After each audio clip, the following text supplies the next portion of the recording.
चलिए सभी को गुड आफ्टरनून। जितने भी स्टूडेंट मुझसे जुड़े हो, very very good afternoon all of you. Very very good afternoon. ठीक है, तो आज हम बात करेंगे करंट अफेयर के सेशन पे, क्योंकि करंट अफेयर ऑलरेडी चल रहा है, पार्ट वाइज चल रहा है और पहले से शॉर्ट कर दिया हूँ वीडियो। ठीक है, तो पेपर है बच्चों के, सीधे मुद्दे पे बात करते हैं और नो बकवास, सीधी बात होगी। तो चलिए हम बात करते हैं अनअकैडमी के बारे में, फिर करंट अफेयर के जितने भी टॉपिक हैं, इंपॉर्टेंट टॉपिक हैं, उन सारे टॉपिक पे हम डिस्कशन करेंगे। ठीक है, चलिए टाइम हो गया, जल्द से जल्द सभी लोग आइए। इधर उधर की कोई बात नहीं होगी, सीधे, क्योंकि समय बहुत कम है और समय बड़ा इंपॉर्टेंट है बच्चों का, क्योंकि बच्चों का पेपर भी है। ठीक है, तो एकदम लग जाते हैं टाइम पे, एकदम सभी लोग आइए जल्द से जल्द, टाइम हो गया है। Crack UPSC CSC in Hindi with us, जितने भी टॉप एजुकेटर हैं, quality content, great learning experience, सब कुछ यहाँ पे मिलेगा। और latest crack UPSC CSC Hindi channel है, यूट्यूब का चैनल है, अनअकैडमी का ही यूट्यूब का चैनल है, latest crack UPSC CSC Hindi के नाम से। और सभी का इस चैनल पे स्वागत है। आगे हम बात करते हैं, और भी देखिए सभी लोग आइए जल्द से जल्द। तो crack UPSC CSC GS with India largest learning platform है, जहां घर बैठे ही इंडिया के जितने भी टॉप एजुकेटर हैं उनसे क्लास ले सकते हैं। वो लीजिए क्लास, कोई दिक्कत नहीं है, क्योंकि क्लास तो आप ही को लेना है, पढ़ाई आप ही को करना है, हम सिर्फ राह दिखा सकते हैं।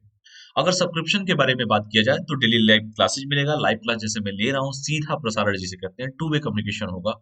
आप भी कुछ कहेंगे, हम भी कुछ कहेंगे, हम जो पढ़ाएंगे, कोई क्वेरी होगा तो आप कमेंट के माध्यम से हमसे पूछ सकते हैं। एक मिनट रुक जाना बेटा।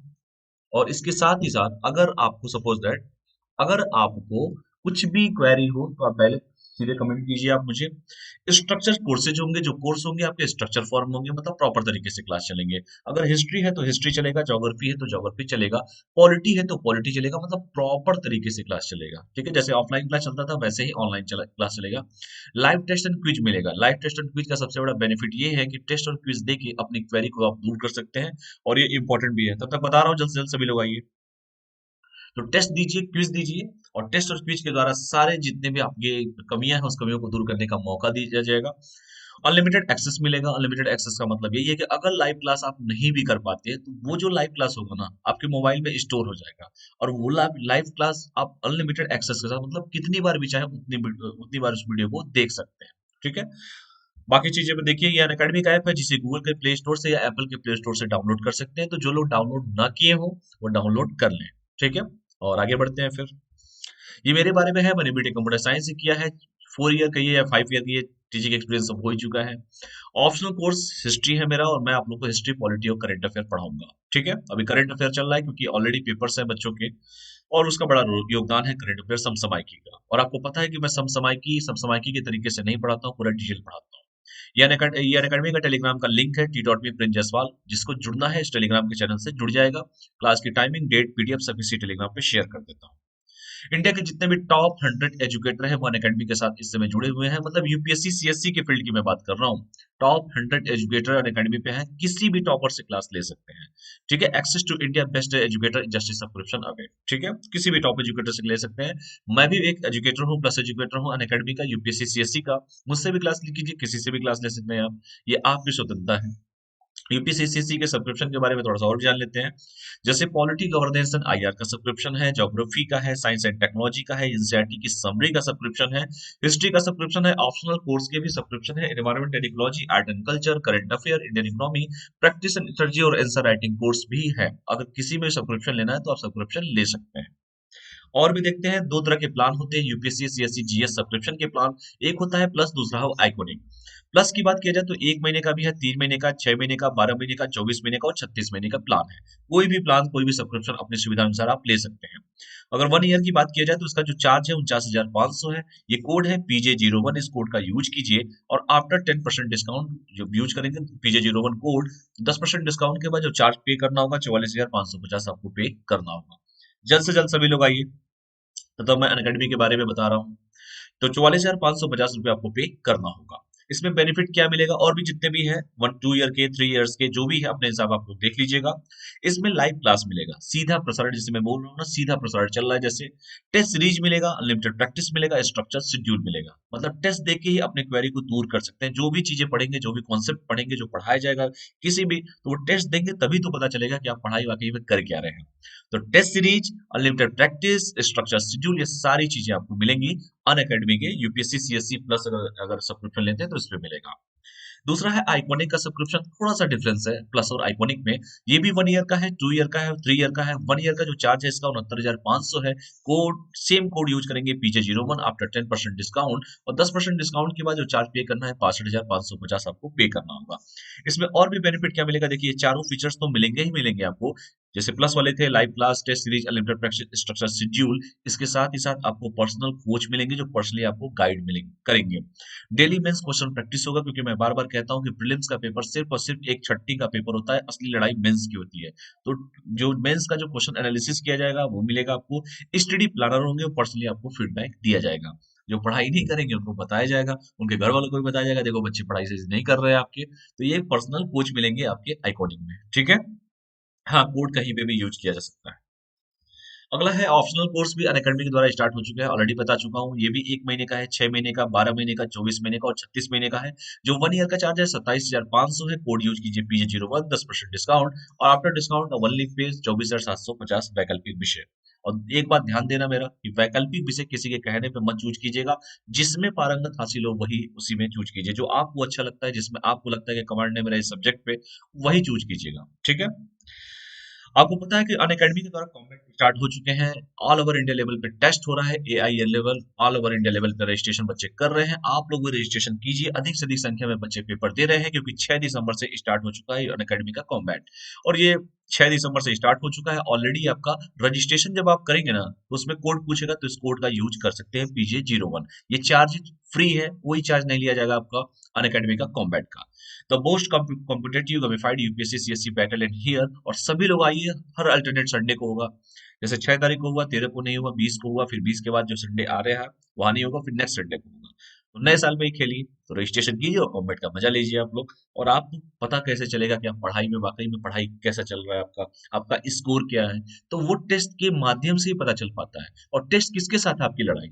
आपकी लड़ाई उन लड़कों के साथ है जो ऑल ओवर इंडिया लेवल पे टेस्ट तैयारी कर रहे हैं, क्योंकि यूपीएससी का पेपर तो ऑल ओवर इंडिया लेवल के बच्चे देते हैं। तो आप उसमें पार्टिसिपेट कीजिए और अपने रैंक को जानिए, और आप जो एरर से जो भी कमियां हैं वो दूर करने का आपको मौका मिलेगा जब टेस्ट आप बार बार देंगे। और टेस्ट दीजिए, आप डरिए मत, यहाँ पे कोई पनिशमेंट आपको नहीं दिया जाएगा। इसलिए टेस्ट से मत भागिए और रजिस्ट्रेशन कीजिए और टेस्ट में लग जाइए आप लोग। जो कमियां हैं वो कमियों को दूर करने का मौका मिलेगा वो टेस्ट, और वही आपको फाइनल डेस्टिनेशन तक पहुंचाएगा भी। 45 मिनट का टेस्ट होगा, 60 क्वेश्चंस पूछे जाएंगे, 13 कॉम्बैट होंगे, 6 सेक्शन होंगे, रिलेटिव स्कोरिंग होगी, और अल्टरनेट संडे को ये टेस्ट होगा। तो ध्यान से देखिएगा। और देखिए 6 महीने बचे हुए हैं 2021 के लिए, इसलिए कमर कस लीजिए बेटा, जिनको भी प्रीलिम्स देना है अभी से लग जाओ बेटा, अभी तक नहीं लगे हो तो जग जाओ, क्योंकि 2021 आने वाला है और 2020 जाने वाला है। तो 2020 को भगाओ और 21 को लाओ, और 21 आए, खुशियां आए, क्योंकि 20 में तो बहुत हम लोग 2020 खेल चुके हैं। तो आपको पता है ना कि अब हम लोग 2021 खेलना चाहते हैं। इसलिए 6 महीने बचे हैं, कमर कस लीजिए और let us crack it, only 6 month remaining UPSC CSC 2021। तो 6 महीने बचे हैं, देखिए आप दिखाया भी जा रहा है कि तैयारी कर लीजिए, जून में पेपर है आपका। तो पेपर है तो बेटा तैयारी में लग जाओ, और रेड करोगे तो फिर आप जैसे ना जाने कितने बच्चे आपके कंपटीटर तैयारी में लगे हुए हैं। इसलिए आप लोग भी लग जाइए। और देखिए यहाँ पे कुछ बैचेस स्टार्ट होने वाले हैं। 28 दिसंबर को कुछ बैच आ रहे हैं, देख लीजिए। प्रीलिम्स 21 के GS 6 मंथ बैच कोर्स आ रहा है, प्रीलिम्स 21 का आ रहा है। यहाँ पे भी देख सकते हैं आपका बैच आ रहा है। इस कोड में एडमिशन लेने के लिए वही सेम कोड है PJ01, इसका भी यूज कर सकते हैं। तो जिनको भी, जैसे मैंने कहा कि 28 दिसंबर से बैचेज स्टार्ट हो रहे हैं, उसमें भी अगर इनरोल कराना हो तो आप इनरोल करा लीजिए। वैसे किसी भी टीचर से आप पढ़ सकते हैं। जो बैच आ रहा था मैंने कहा आप लोग को बता दूं, इसमें प्रीलिम्स के सिलेबस कवर होंगे आपके, कवरेज होंगे, टॉप एजुकेटर होंगे, फिल्म टेस्ट सीरीज होगी, एनालिसिस उसका किया जाएगा, सब कुछ होगा। PDF मिलेगा, dedicated doubt clearing service session होगा, इंटरव्यू की प्रिपरेशन, ये सब कुछ कराया जाएगा यार। तो कोड यूज कीजिए PJ01 और बैच में लग जाइए एडमिशन लेके। ये सब भी चीजें देख लीजिए। लक्ष्य 2021 6 महीने का बैच कोर्स है, लक्ष्य 2022 1 साल का बैच कोर्स है, लक्ष्य 2023 2 साल का बैच कोर्स है। तो ये अपने हिसाब से जो भी बैचेज आपको देखने हैं उसमें लीजिए। कोड यूज कर सकते हैं PJ01, ठीक है, कहीं पर भी यूज हो सकता है। और आइकॉनिक का प्राइस बढ़ने वाला है बेटा। तो जिनको आइकॉनिक की सर्विस चाहिए वो अपना पेमेंट, वो आइकॉनिक की सर्विस लें और अपने क्लास को कंटिन्यू करें। खैर हम सीधे आते हैं आज मुद्दे की बात। अभी तक सभी बच्चे आ भी गए हैं। तो PM मोदी जम्मू और कश्मीर के लिए लॉन्च करेंगे सेहत योजना। तो हमारे जो प्राइम मिनिस्टर है, अब सीधे मैं आऊंगा सीधे टॉपिक पे, ठीक है। तो ये सब चीजें हो गई, और जैसे मुझे पढ़ाने का तरीका आप लोगों को पता ही है कि मैं पूरे मुद्दे पे बात करता हूँ, तो जिसको जिस तरीके से तैयारी करना हो, वनडे एग्जाम की तैयारी करना हो उस हिसाब से समझ ले उसको, या पूरा डिटेल जानना हो उस हिसाब से समझ ले। वैसे मैं प्री मेंस इंटरव्यू सब लेके चलता हूँ, ठीक है। तो पूरा कॉम्बो पैक हूँ मैं। और थोड़ा सा मुझे पानी पी लेने दीजिए, जल ग्रहण कर लीजिए, फिर क्लास में आगे बढ़ाता हूँ, ठीक है, क्योंकि ये भी जरूरी है। तो आगे हम बढ़ेंगे। वैसे भी इतना मुद्दा गर्म है, जरूरी भी है वो सब चीजें। तो मैंने कहा कि PM Modi, prime minister Modi ji हमारे, जम्मू और कश्मीर के लिए लॉन्च करेंगे सेहत योजना। जम्मू और कश्मीर, तो कोई कमेंट करके बता सकता है मुझे कि जम्मू और कश्मीर के वर्तमान में, आपको पता है ना कि जम्मू और कश्मीर वर्तमान में केंद्र शासित प्रदेश हो गए हैं, जम्मू और कश्मीर और लद्दाख। ये तो सभी को पता होगा। तो वर्तमान में जम्मू और कश्मीर के राज्यपाल कौन है, उपराज्यपाल कौन है, बताइए। राज्यपाल कौन है जम्मू और कश्मीर और लद्दाख के, ये तो आपको पता होना चाहिए। तो सेहत योजना का है, सारा डिटेल मैं आपको बताऊंगा। पहले तो आप यही बता दीजिए कि जम्मू और कश्मीर के उपराज्यपाल कौन है। कोई है महारथी जो बताने वाला हो? लद्दाख वो भी केंद्र शासित प्रदेश है। बिल्कुल, ठीक है, वेरी गुड। हाँ, सभी मनोज सिन्हा जी हैं। 26 दिसंबर 2020 को प्रधानमंत्री मोदी को जम्मू और कश्मीर में सेहत योजना लॉन्च करेंगे, यानी हमारे मोदी जी जो हैं वो 26 दिसंबर को जम्मू और कश्मीर में सेहत योजना को लॉन्च करेंगे। और जिसका सेहत का जो फुल फॉर्म है, social endeavour for health and telemedicine है। आपको पता है कि जम्मू और कश्मीर अभी केंद्र शासित प्रदेश बना है, लद्दाख भी केंद्र शासित प्रदेश बना है। और जम्मू और कश्मीर के जो वर्तमान में उपराज्यपाल है मनोज सिन्हा साहब हैं, और लद्दाख के आर के माथुर साहब है, सभी को पता है, ये बात बार बार पढ़ाता रहता हूँ। और जम्मू और कश्मीर जाहिर सी बात है, वो भारत का स्विट्जरलैंड उसे कह सकते हैं, क्योंकि वहां पे टूरिज्म है, सब कुछ है, अमन है, चैन है, शांति है, सब कुछ है वहां पे। धारा 370 भी हट चुका है वहां पे। तो जहाँ, हाँ, बिल्कुल बिल्कुल। तो मैं सेहत योजना को लॉन्च किया जा रहा है, 26 दिसंबर को लॉन्च किया जाएगा। तो ये सेहत योजना क्या है? ये सेहत योजना है social endeavour for health and telemedicine है। जो सेहत का फुल फॉर्म जो बताया गया है कि social endeavour for health and telemedicine है। आगे हम मुद्दे पर बात करते हैं कि की पॉइंट क्या क्या हो सकते हैं। सेहत योजना लॉन्च करने के बाद जम्मू कश्मीर सार्वभौमिक स्वास्थ्य कवरेज हासिल करने वाला देश का पहला केंद्र शासित प्रदेश बन जाएगा। ठीक है। सार्वभौमिक स्वास्थ्य प्रणाली मतलब हर तरह का स्वास्थ्य से संबंधित जो भी सेवाएं देनी चाहिए, वो सारी सेवाएं वहां पे मुहैया कराई जाएगी, और ये जम्मू कश्मीर पहला केंद्र शासित प्रदेश ऐसा बन जाएगा। और 26 दिसंबर तो खैर आज है ही। तो 26 दिसंबर जो है, आज ही के दिन हमारे मोदी जी सेहत योजना को लॉन्च करेंगे। सेहत योजना लॉन्च करने के बाद जम्मू कश्मीर सार्वभौमिक साथ यूनिवर्सल हेल्थ कवरेज हासिल करने वाला देश का पहला केंद्र शासित प्रदेश बन जाएगा। और गौरतलब है कि वर्तमान में आयुष्मान भारत योजना, पीएम जन आरोग्य योजना, पीएमजेएवाई जिसे कहते हैं, पीएम जन आरोग्य योजना के तहत जम्मू कश्मीर में 30 लाख लोग कवर किए गए हैं। आपको पता है ना कि ये बताई जा रही है कि पूरे विश्व की सबसे बड़ी योजना है पीएम जय योजना, ठीक है, प्रधानमंत्री जन आरोग्य योजना। और इसमें 30 लाख लोगों को कवर किया गया है। और 26 दिसंबर को सेहत योजना के लॉन्च के साथ गोल्डन कार्ड का भी वितरण शुरू किया जाएगा। ठीक है। तो ये जितनी भी योजनाएं निकाली जा रही है, वो योजना है जम्मू और कश्मीर के लिए। ये जो सेहत योजना की जो बात कर रहा हूँ, वो जम्मू और कश्मीर के लिए है। और जम्मू और कश्मीर एक केंद्र शासित प्रदेश है, और ये पहला ऐसा केंद्र शासित प्रदेश है जिसमें सार्वभौमिक स्वास्थ्य को कवरेज करने वाला भारत का पहला केंद्र शासित प्रदेश बन जाएगा जम्मू और कश्मीर। और लोग कहते थे जम्मू और कश्मीर में अमन और शांति नहीं है। बेटा, वहां पे इतना अमन और शांति है कि वहां पे अशांति को शांति में कन्वर्ट किया गया है। और आपको पता है कि इसमें किस किस का हाथ है? शुरू से ही हम लोग सुनते आ रहे थे कि इतना हॉट मुद्दा है, इतना गर्म मुद्दा है। अब तो क्यों नहीं हॉट मुद्दा गर्म मुद्दा हुआ? इतना सुकून वहां पे है, और सुकून होना भी चाहिए। जो पत्थरबाज थे आज देखिए शांति से बैठे हुए हैं। उनको मेन स्ट्रीम में लाने के लिए तरह तरह की सरकार योजनाएं निकाल रही है। सरकार उसकी तरफ पूरा इम्प्रूवमेंट के लिए कोशिश कर रही है, और वो हो भी रहा है धीरे धीरे। और एक बार कोई चीजें नहीं होती हैं।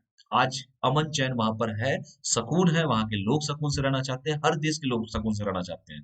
तो जम्मू और कश्मीर पे खैर मैं मेन मुद्दे पे ही आता हूँ कि जम्मू और कश्मीर सेहत योजना को सार्वभौमिक स्वास्थ्य कवरेज प्रदान करने वाला भारत का पहला केंद्र शासित प्रदेश बन गया है जम्मू और कश्मीर। और 26 दिसंबर को इसको लॉन्च किया जाएगा। और जैसे मैंने कहा कि पीएमजेएवाई जो जन आरोग्य योजना है, जो कही जाती थी कि पूरे विश्व की सबसे बड़ी स्वास्थ्य कवरेज योजना है, उसके तहत 30 लाख लोग तो कवर किए गए हैं। और इसके साथ साथ सेहत योजना के लॉन्च होने के साथ गोल्डन कार्ड एक वितरित किया जाएगा। ठीक है। यहाँ तक कोई डाउट है किसी को भी? कोई भी डाउट हो तो बता सकते हैं आप लोग। कोई डाउट है? डाउट हो तो बताओ, नहीं तो आगे बढ़े हम। ठीक है। वो सारा उसका सेहत का फुल फॉर्म क्या है, कब इस योजना को लॉन्च किया जाएगा, कौन सा कार्ड डिस्ट्रीब्यूट किया जाएगा, इस योजना से क्या होगा, केंद्र शासित प्रदेश बनने वाला पहला सार्वभौमिक स्वास्थ्य कवरेज हासिल करने वाला ये पहला केंद्र शासित प्रदेश बन गया है। तो ये सारा डिटेल जो है आप आराम से जान सकते हैं। ठीक है, आगे बढ़ा जाए। चलिए आगे बढ़ते हैं, क्योंकि आगे बढ़ना भी बहुत जरूरी होता है। सेहत योजना, सेहत नामक पहल को भारत सरकार ने वर्ष 2015 में अपोलो अस्पताल के साथ मिलकर लॉन्च किया था। यानी कि जो सेहत योजना की जो बात चल रही है, जो जम्मू कश्मीर, मतलब जैसे मैंने कहा कि सार्वभौमिक जो स्वास्थ्य कवरेज प्रदान करने वाला पहला राज्य जम्मू कश्मीर बन गया है, केंद्र शासित प्रदेश बन गया है, पहला केंद्र शासित प्रदेश ऐसा है जो ये ऐसा स्वास्थ्य कवरेज प्रदान करने वाला राज्य बना है। तो वही मैंने कहा कि तो सेहत जो नामक जो पहल को जो मैं बता रहा हूँ, वो भारत सरकार ने इसको 2015 में अपोलो अस्पताल के साथ मिलकर इसको लॉन्च किया था। तो ये आज की नहीं है, ये पहले से ही चल रही थी। तो शुरुआत जो दौर मोदी जी है, मोदी 1.0 में खेल चुके थे वो 2015 में ही अपोलो अस्पताल के साथ मिलकर लॉन्च किया गया था। और इस पहल का जो मकसद था, देश के ग्रामीण क्षेत्रों में टेलीमेडिसिन केंद्रों की स्थापना करना है, ताकि आप फोन घुमाइए और डॉक्टर से परामर्श लीजिए। तो ये काम जो किया गया है, वो काम किया गया है 2015 से ही स्टार्ट किया गया था। और ये चीजें क्योंकि सुदूर क्षेत्र था वो, वहां पे जानते हैं, ये जाहिर सी बात है, हरियाली हर जगह है जम्मू और कश्मीर में। तो जाहिर सी बात है, अगर कोई टेली मेडिसिन लेना हो, टेली परामर्श उनको लेना हो, तो ये सारी सुविधाएं उनको मिलेंगी। और जैसे मैंने कहा कि सेहत योजना को भारत सरकार ने 2015 में अपोलो अस्पताल के साथ मिलकर इसको लॉन्च किया था 2015 में। और भारत इसका जो मेन मकसद ये था कि देश के जितने भी ग्रामीण क्षेत्र है, उस ग्रामीण क्षेत्रों में टेली मेडिसिन केंद्रों की स्थापना करना था। ठीक है, ताकि ग्रामीण क्षेत्र के लोग ऑनलाइन ही डॉक्टरों से परामर्श ले सकें। वो इतना समस्या ना हो कि शहर से गांव बार बार पहुंचना, गांव से शहर समस्या पहुंचना पड़े। तो जो टेली मेडिसिन की सर्विस, जैसे मैं जैसे आप लोग को ऑनलाइन पढ़ा रहा हूँ, तो आप गांव के सुदूर किसी भी क्षेत्र में आप बैठे हुए हो, आप हमसे बैठ के घर बैठ के पढ़ सकते हैं। आपको किसी महानगर जाने की जरूरत नहीं है। वैसे ही जो सरकार ने ये सेहत योजना लॉन्च किया है, इसका भी यही मेन मकसद था कि ग्रामीण क्षेत्र के लोग ऑनलाइन ही डॉक्टर साहब से परामर्श ले सकेंगे। जैसे आप लोग को कोई कमेंट पूछना होगा, तो आप लोग हमें कमेंट करेंगे, और कमेंट करेंगे तो हम आपकी बात का जवाब देंगे। वैसे ही सरकार ये भी कोशिश कर रही है कि जो भी लोग हैं जो सुदूर क्षेत्रों में रहते हैं, ग्रामीण क्षेत्रों में रहते हैं, इसका मेन मकसद ही यही सा था कि लोगों को, कम से कम ग्रामीण क्षेत्र के लोग ऑनलाइन डॉक्टर से परामर्श ले लें। ठीक है, बार बार उनको आने जाने का समस्या न उत्पन्न हो। और जम्मू कश्मीर ऐसा करने वाला पहला केंद्र शासित प्रदेश बन गया है। अब थोड़ा हम आते हैं पीएम जन आरोग्य योजना के बारे में। पीएम जय क्या है, क्योंकि बड़ा चिल्ला चिल्ला के बोला गया था कि पीएम जय ये होगा वो होगा, तो थोड़ा सा इसके बारे में जान लेते हैं। जान लिया जाए, आगे बढ़ा जाए, जल्दी बताओ। पीएम जय, पीएम जन आरोग्य योजना। तो सेहत योजना की शुरुआत तो कहानी बता दिया कि सेहत का मतलब मेन मुद्दा वही है कि गांव में बैठ के आप आराम से फोन घुमाइए और डॉक्टर साहब से ऑनलाइन परामर्श ले लीजिए। ठीक है, और इसका मकसद यही था कि देश के ग्रामीण क्षेत्रों में टेली मेडिसिन केंद्रों की स्थापना करना। यहाँ तक समझ में आया, आगे बढ़ा जाए। चलो पीएम जन आरोग्य योजना के बारे में देख लीजिए। पीएम जन आरोग्य योजना आयुष्मान भारत योजना के दो घटकों में से एक है। जो आयुष्मान भारत योजना चालू की गई थी, उसी के दो घटकों में से एक योजना है पीएम जन आरोग्य योजना।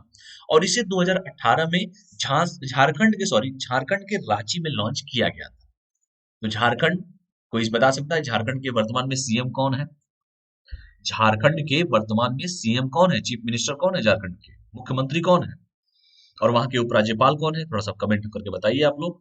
और झारखंड वैसे बिहार से अलग हुआ था, क्योंकि उत्तर प्रदेश से उत्तराखंड, और आपके बिहार से झारखंड, और मध्य प्रदेश से आपका छत्तीसगढ़, तीन राज्यों को सन 2000 में अलग किया गया था, मतलब तीन राज्यों को बांटा गया था। तो उसमें झारखंड भी था। तो वर्तमान में झारखंड के इस समय चीफ मिनिस्टर कौन है और वहां के उपराज्यपाल कौन है?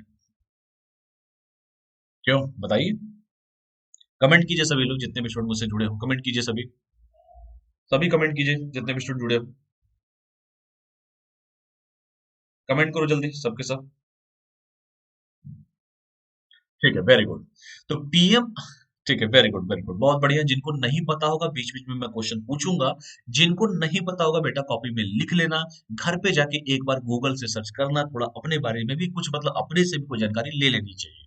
मैं बताने को मैं यहाँ पे सब बता सकता हूँ, लेकिन मैं नहीं बताता हूँ इसीलिए, ताकि आप लोग यूपीएससी की तैयारी कर रहे हैं, कोई तैयारी कर रहे हैं, कोई भी तैयारी कर रहे हो, ये तो सब में काम देगा। तो कम से कम घर पे जाके उसके बारे में थोड़ा सा सर्च तो करोगे, कि यार झारखंड के बारे में कुछ तो जानोगे, कि वहाँ पे लोकसभा की कितनी सीटें हैं, राज्यसभा की सीटें कितनी हैं, विधानसभा की सीटें है कि नहीं है वहाँ, जाहिर सी बात है विधानसभा है वहाँ पे। ठीक है, विधान परिषद है कि नहीं ये तो कम से कम पता होगा, वो तो खुल के तुरंत आ जाता है कि पूरा डिटेल आ जाता है उस पे। तो थोड़ा सा सर्च करो, वैसे भी वहां पे खैर कभी कभी पिक्चरें भी देख लिया करो, उस पे भी पता चल जाए, कॉन्सेप्ट क्लियर हो जाते हैं। आपके धोनी जी भी तो झारखंड से ही हैं, सबके आइडल है वो, कैप्टन कूल। चलिए, तो पीएम जन आरोग्य, तो क्वेश्चन लिख लेना बेटा, और घर पे जाके थोड़ा सा इसके बारे में सर्च करना कि सर ने कोई क्वेश्चन मुझे पूछा है। तो कम से कम मैं जब पढ़ाता रहता हूँ और 1 1.5 घंटे की क्लास होती है, तो कम से कम 20 25 30 क्वेश्चन तो वैसे ही दे देता हूँ मैं। इसे होमवर्क समझिए, आप इसे क्विज समझिए, आप इसको जो भी समझना है टेस्ट समझिए। ये मेरे पढ़ाने का तरीका होता है। ठीक है, तो पीएम जन आरोग्य योजना जो मैं बात करने जा रहा हूँ, पीएम जन आरोग्य योजना वो आयुष्मान भारत योजना के दो घटकों में से एक है।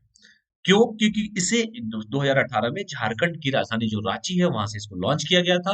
और इस योजना का जो मेन उद्देश्य यही था कि प्रति परिवार, ध्यान से पढ़ लीजिएगा, कि प्रति परिवार 5 लाख रुपए का वार्षिक स्वास्थ्य कवर करना है। प्रति परिवार की मैं बात कर रहा हूं। और इससे लगभग जो है देश के 50 करोड़ कमजोर और गरीब परिवारों को लाभ मिलेगा, ये इस योजना का मुख्य उद्देश्य था। और जैसे कहा जा रहा था कि पीएम जन आरोग्य योजना विश्व की सबसे बड़ी योजनाओं में से एक है। ठीक है, तो मोदी जी का चुनाव भी था 19 में, 2018 में इसको लॉन्च किए। तो आप समझ सकते हैं, मोदी है तो मुमकिन है। तो इन चीजों को आप लोग पढ़ लीजिएगा कि पीएम जन आरोग्य योजना जो है वो आयुष्मान भारत योजना के दो घटकों में से एक है। और इसकी जो स्थापना की गई थी झारखंड के रांची से की गई थी, 2018 में की गई थी। जैसे मैंने कहा कि इस योजना का जो उद्देश्य है कि प्रति परिवार 5 लाख रुपए तक का वार्षिक स्वास्थ्य कवर प्रदान करना है या कवर किया जाएगा। और इससे कम से कम देश के कम से कम 50 करोड़ परिवारों, कमजोर जो गरीब परिवार है, उनको लाभ मिलेगा। और ये होना भी चाहिए, क्योंकि स्वास्थ्य सबसे नीड है, शिक्षा, स्वास्थ्य, इससे अधिक क्या चाहिए किसी को? रोटी कपड़ा मकान, शिक्षा, स्वास्थ्य, मूलभूत जो सुविधाएं सरकार दे, सरकार का काम है, तो सरकार दे रही है। तो इसको ध्यान से आप लोग पढ़ लीजिएगा कि सेहत योजना का क्या उद्देश्य है। क्या सेहत योजना का भी इसके पहले लॉन्च किया गया था क्या? सेहत योजना का मेन उद्देश्य क्या था? पीएम जन आरोग्य योजना क्या है, इसका क्या उद्देश्य है, आराम से आप लोग इसको पढ़ लीजिएगा। तो क्यों, देखिए एक क्वेश्चन से कितने क्वेश्चन, सब क्वेश्चन निकलते हैं, आप लोग खुद समझ सकते हैं। ठीक है, आगे बढ़ा जाए फिर। चलिए आगे बढ़ते हैं। Status of Leopold in India 2018 report जारी की गई है। क्या है भाई ये लंबा चौड़ा, क्या है इसके बारे में? लियोपोल्ड इन इंडिया 2018 की रिपोर्ट जारी की गई है। थोड़ा इन्वायरमेंट एंड इकोलॉजी पढ़ लेते हैं, क्योंकि अभी रिसेंटली आप लोगों को कंचनजंगा जो, सॉरी, आप लोगों को जो अभ्यारण्य के बारे में पूरा डिटेल पढ़ाया था, कंचनजंगा सिक्किम सब पढ़ाया था ना, मैं असम का, सॉरी, पढ़ाया था, असम का पढ़ाया था, पूरा डिटेल पढ़ाया था उसका मैंने। तो जाहिर सी बात है इन्वायरमेंट एंड इकोलॉजी बड़ा इंपॉर्टेंट है, और पेपर में लगातार क्वेश्चंस पूछे जा रहे हैं इन्वायरमेंट एंड इकोलॉजी को लेकर। तो थोड़ा सा इसके बारे में हम लोग बात कर लें। ठीक है, हाल ही में पर्यावरण, वन और जलवायु परिवर्तन मंत्री, जिनका नाम है प्रकाश जावड़ेकर, शायद मैं क्वेश्चन पूछने वाला था लेकिन चलिए कोई दिक्कत नहीं है, बता भी दिया, ने status of Leopold in India 2018 report जारी की है। और इस रिपोर्ट के अनुसार 2014 के मुकाबले भारत में तेंदुओं की आबादी 60% बढ़ी है। ठीक है, तो ये रिपोर्ट जो जारी की गई है वो किसके द्वारा जारी की गई है? तो सबसे इंपॉर्टेंट तो यही होता है कि मंत्री जी कौन थे। तो जैसे मैंने कहा कि पर्यावरण, वन एवं जलवायु परिवर्तन मंत्री, जिनका नाम है प्रकाश जावड़ेकर।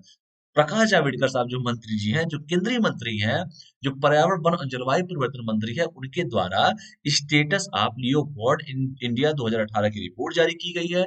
और इस रिपोर्ट में इस बात का खुलासा किया गया है कि भारत में जो तेंदुओं की संख्या है 2014 के मुकाबले 2018 में, उसकी जो आबादी है तेंदुओं की, वो 60% बढ़ गई है। तो खुशी की बात है हमारे लिए। मुख्य बिंदु थोड़ा सा हम लोग बात कर लेते हैं। ठीक है, क्योंकि मोदी है तो मुमकिन है। भारत में 2014 में 7910 तेंदुए थे, 7910 तेंदुए थे। और यह संख्या बढ़कर 12,582 हो गई है। तो आप लोग उम्मीद कर सकते हैं कि तेंदुओं की संख्या बढ़ी है। और मध्य प्रदेश में सबसे ज्यादा तेंदुए हैं, 3421। मध्य प्रदेश मतलब, मध्य प्रदेश का मतलब क्या होता है? मध्य प्रदेश की राजधानी क्या है बताइए? मध्य प्रदेश, चलिए आ गया मध्य प्रदेश। मध्य प्रदेश की राजधानी क्या है बताओ? यहाँ के मुख्यमंत्री, सीएम कौन है? और यहाँ के राज्यपाल कौन है बताइए? बताइए सभी। मध्य प्रदेश जब आ गया, क्योंकि मामा जी शिवराज सिंह चौहान वहां पे है, तो बताइए वहां के राज्यपाल कौन है?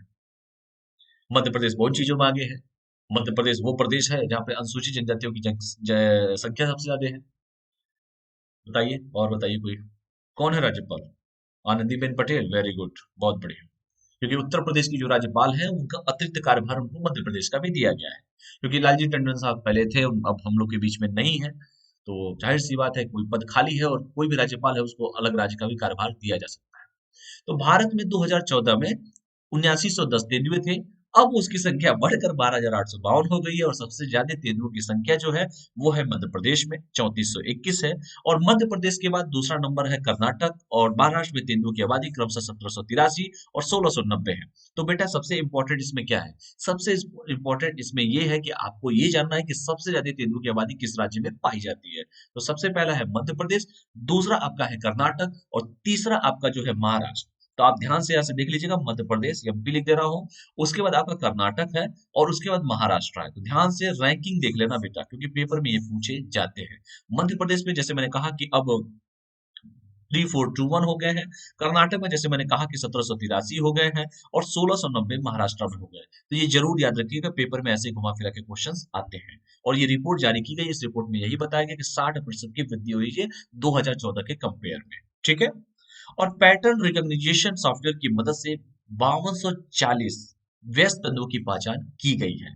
तो सॉफ्टवेयर की मदद से जितने बूढ़े हो गए हैं, जो व्यस्त हो गए हैं, उन तेंदुओं की पहचान की गई है 5240। तो इसको ध्यान से पढ़ लीजिएगा कि 2014 की रिपोर्ट क्या था, 2018 का रिपोर्ट क्या था, उसमें कितने की बढ़ोतरी हुई है, कितने परसेंटेज की हुई है, किस राज्य में सबसे ज्यादा तेंदुए पाए जाते हैं, उसके बाद कौन पाए जाते हैं। तो फर्स्ट सेकंड एंड थर्ड इतना तो आप लोग को पता होना चाहिए। और जैसे मैंने कहा कि पैटर्न रिकॉग्निशन सॉफ्टवेयर की मदद से आपको 5240 व्यस्त तेंदुओं की भी पहचान की गई है। तो इतना आप लोग को जानना चाहिए। ठीक है, चलिए और आगे बढ़ते हैं। तो देख लीजिए तेंदुआ, देखा ही होगा आप लोगों ने, नहीं देखा है तो देख लीजिए क्या दिक्कत है।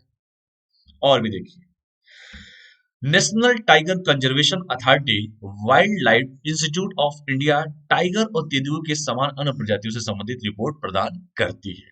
तो जो रिपोर्ट प्रदान करती है वही रिपोर्ट आया भी है और उसमें बताया गया है कि 60% की बढ़ोतरी दर्ज की गई है 2014 के कंपेयर में। अब हम थोड़ा सा बात कर लेते हैं राष्ट्रीय बाघ संरक्षण प्राधिकरण, ऑलरेडी आप लोगों को सब पढ़ा चुका हूं। ठीक है, अभी असम के बारे में कल मैंने आप लोगों को पढ़ाया था, तो पूरा डिटेल मैंने पढ़ाया था, एक एक लाइन पढ़ाया था, असम का पूरा डिटेल, वहाँ के जितने भी अभ्यारण्य थे, क्या क्या असम में है, राष्ट्रीय उद्यान कितने हैं, सब कुछ पढ़ा दिया था मैंने। तो आप लोग वीडियो जो नहीं देखे वो जाके प्रीवियस वीडियो भी देख सकते हैं। तो हम बात करते हैं राष्ट्रीय बाघ संरक्षण प्राधिकरण नेशनल टाइगर कंजर्वेशन अथॉरिटी के बारे में। यहाँ तक कोई डाउट है किसी को भी? कोई डाउट है तो डाउट हो तो पूछो, नहीं तो हम आगे बढ़े। राष्ट्रीय बाघ संरक्षण प्राधिकरण को भारत में प्रोजेक्ट टाइगर और टाइगर रिजर्व के प्रबंधन के लिए 2005 में स्थापित किया गया था। यहाँ तक कोई डाउट है किसी को? सेहत योजना हो गया, प्रधानमंत्री जन आरोग्य योजना हो गया, कहाँ सब चीजें हो गई। स्टेट ऑफ लियोपर्ड जो बताई था, तेंदुआ 60% बढ़ गई है आबादी 14 और 18 में कंपेयर, फर्स्ट सेकंड थर्ड कौन है। और जैसे मैंने अब बता रहा हूँ, राष्ट्रीय बाघ संरक्षण प्राधिकरण पेपर में हर साल आता है। ये ऐसे नहीं कह रहा हूँ, पेपर आप प्रीवियस उठा के देख लीजिएगा, चाहे वो स्टेट पीसीएस हो चाहे वो यूपीएससी हो, लगातार क्वेश्चंस आते हैं।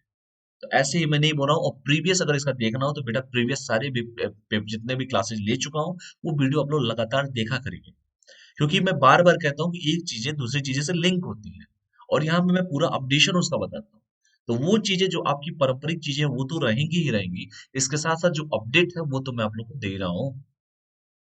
तो राष्ट्रीय बाघ संरक्षण प्राधिकरण को भारत में प्रोजेक्ट टाइगर और टाइगर रिजर्व के प्रबंधन के लिए 2005 में स्थापित किया गया था। और प्रोजेक्ट टाइगर को भारत सरकार ने वर्ल्ड वाइल्ड फंड WWF जिसे कहते हैं के साथ मिलकर 1973 में शुरू किया था। और इसके बारे में पूरा डिटेल कल के वीडियो में मैं बता चुका हूँ, तो थोड़ा सा जाके वहां पे देख सकते हैं। ठीक है, मुझे ये नहीं है कि इस पे पूरा फोकस करना पड़ेगा, क्योंकि ऑलरेडी सारा चीजें अब चीजें बता चुका हूँ। तो थोड़ा सा उसमें देख लिया, क्योंकि जब एक चीजें दूसरी चीजें से मिलती है तो जाहिर सी बात है उसका लिंक कहीं ना कहीं होता है। और मैं बार बार कहता हूँ कि हर चीजें एक दूसरे से लिंकेज होती है। तो आप जाके वो भी देख सकते हैं। और यहाँ तो मैं बता ही दिया कि 2005 में स्थापित किया गया था और प्रोजेक्ट टाइगर को भारत सरकार ने वर्ल्ड वाइल्ड लाइफ फंड के साथ मिलकर 1973 में शुरू किया था। और आगे बढ़ते हैं और भी देखते हैं। अब थोड़ा सा जान लेते हैं क्या होता है कि भारतीय वन्यजीव संस्थान की जो मैं बात कर रहा हूँ, क्या है ये सब चीजें।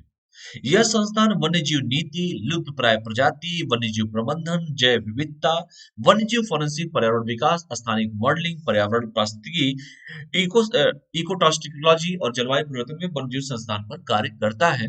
और यह, एक मिनट रुकना बेटा, पर्यावरण और वन जलवायु मंत्रालय के अंतर्गत काम करता है। किसके अंतर्गत काम करता है ये जितना भी मैं आपको बता रहा हूँ भारतीय वन्यजीव संस्थान के बारे में जो मैं बता रहा हूँ, उसका काम यही होता है कि जो भी वन्यजीव की नीति बनती है, जो भी पॉलिसी बनती है वन्यजीवों को लेके, या लुप्त प्राय प्रजातियों की, या वन्यजीव प्रबंधन की, या जैव विविधता के लिए हॉटस्पॉट जिसे कहते हैं जैव विविधता, या वन्यजीव फॉरेंसिक, पर्यावरण विकास, स्थानिक मॉडलिंग, पर्यावरण पारिस्थितिकी, इकोटॉक्सिलॉजी और जलवायु परिवर्तन में वन्यजीव अनुसंधान पर कार्य करती है। ठीक है, इतना सब देख लिया आप लोगों ने। और यह पर्यावरण, वन और जलवायु परिवर्तन मंत्रालय के अंतर्गत काम करता है और इसकी स्थापना 1982 में की गई थी। तो आपको कम से कम ये जरूर जानना चाहिए कि भारतीय वन्यजीव जो संस्थान है, इसकी स्थापना कब की गई थी और इसका काम क्या है। ये सारा काम तो आपको बता ही दिया हो कि जो वन्यजीव के लिए कोई नीति बनानी हो, या कोई लुप्त प्राय प्रजाति हो, या वन्यजीव प्रबंधन हो, या जैव विविधता हो, ये सारा जितना भी इन्वायरमेंट एंड इकोलॉजी से रिलेटेड चीजें आती है, भारतीय वन्यजीव संस्थान ऑलरेडी ये सब चीजों को देखता भी है।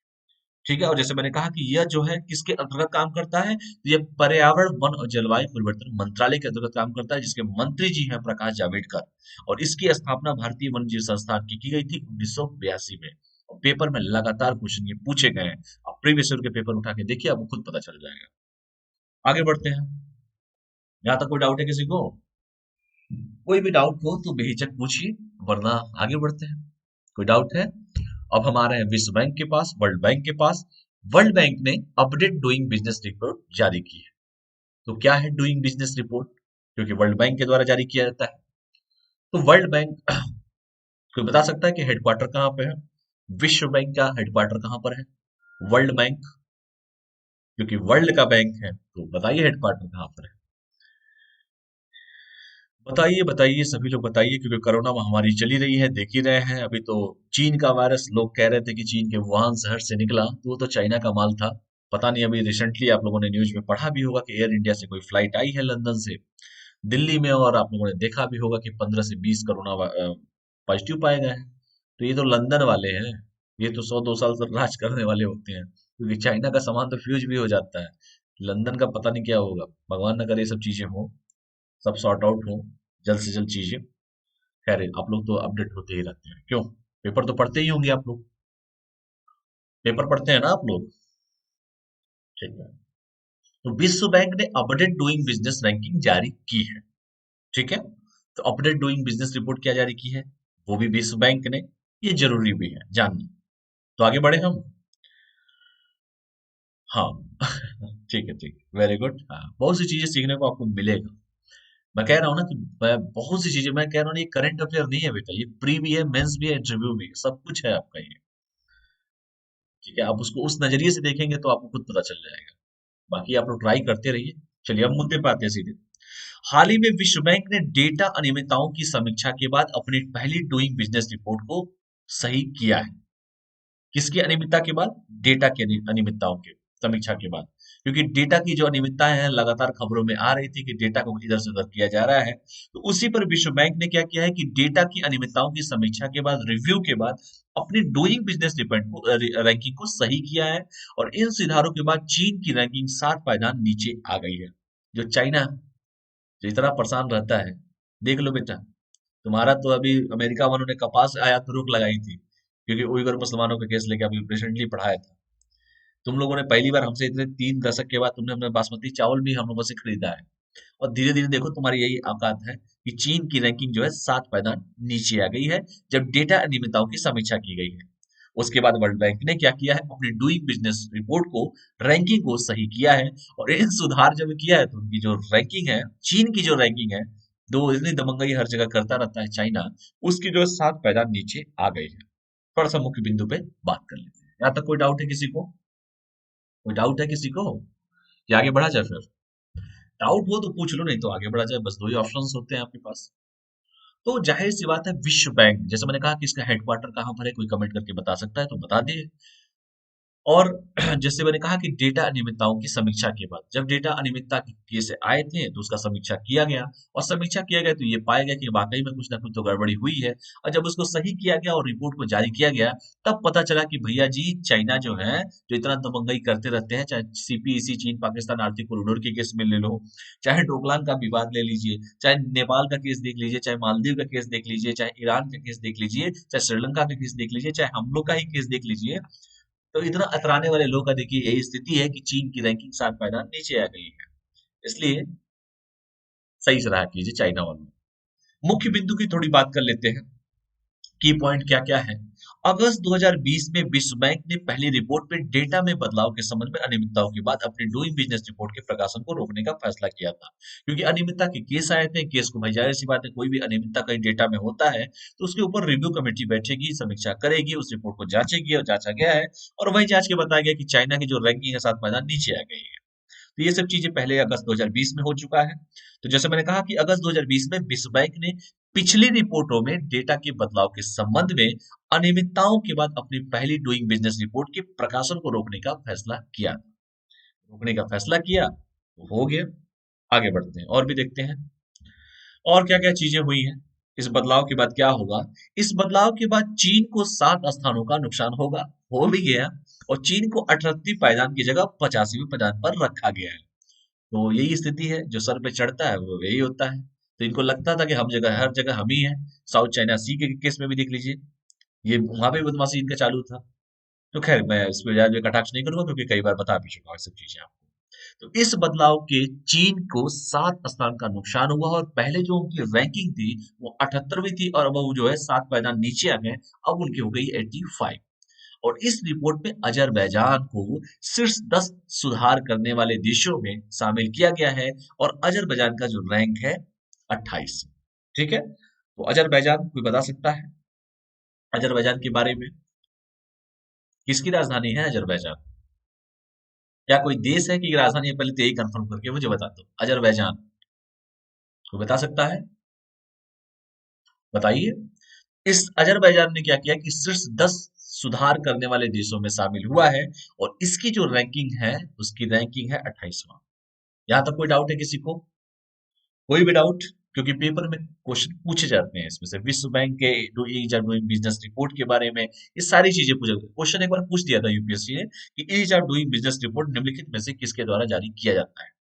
ऑप्शंस कई सारे दे दिए गए थे, उसमें वर्ल्ड बैंक भी था और पेपर में पूछे भी जाते हैं। तो ये इंपॉर्टेंट होता है, प्रीवियस ईयर का क्वेश्चन पेपर आप लोग उठा के देख लिया कीजिए, अगर मेरी बातों पर भरोसा ना हो तो। चलिए अब बात कर लेते हैं ease of doing business report के बारे में। देखिए, इस रिपोर्ट को वार्षिक रूप से प्रकाशित किया जाता है, हर साल किया जाता है। हर साल हुआ, इस साल भी हुआ। और इस रिपोर्ट में नियमों का मात्रात्मक माप शामिल है, जैसे कि व्यवसाय शुरू करना, संपत्ति का पंजीकरण करना, श्रमिकों को नियुक्त करना, ऋण प्राप्त करना, सीमाओं के पार व्यापार करना, निवेशकों की सुरक्षा करना, अनुबंध लागू करना, व्यवसाय बंद करना और बिजली कनेक्शन प्राप्त करना इत्यादि है। और इसीलिए डूइंग बिजनेस रिपोर्ट को जारी किया जाता है। इस साल भी रिपोर्ट को जारी किया गया है।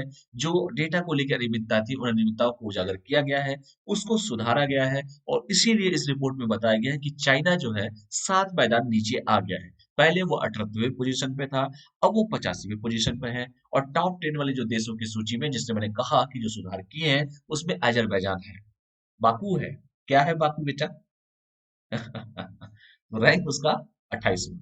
Very good. और जैसे मैंने कहा कि डूइंग बिजनेस रिपोर्ट वो हर साल जारी किया जाता है।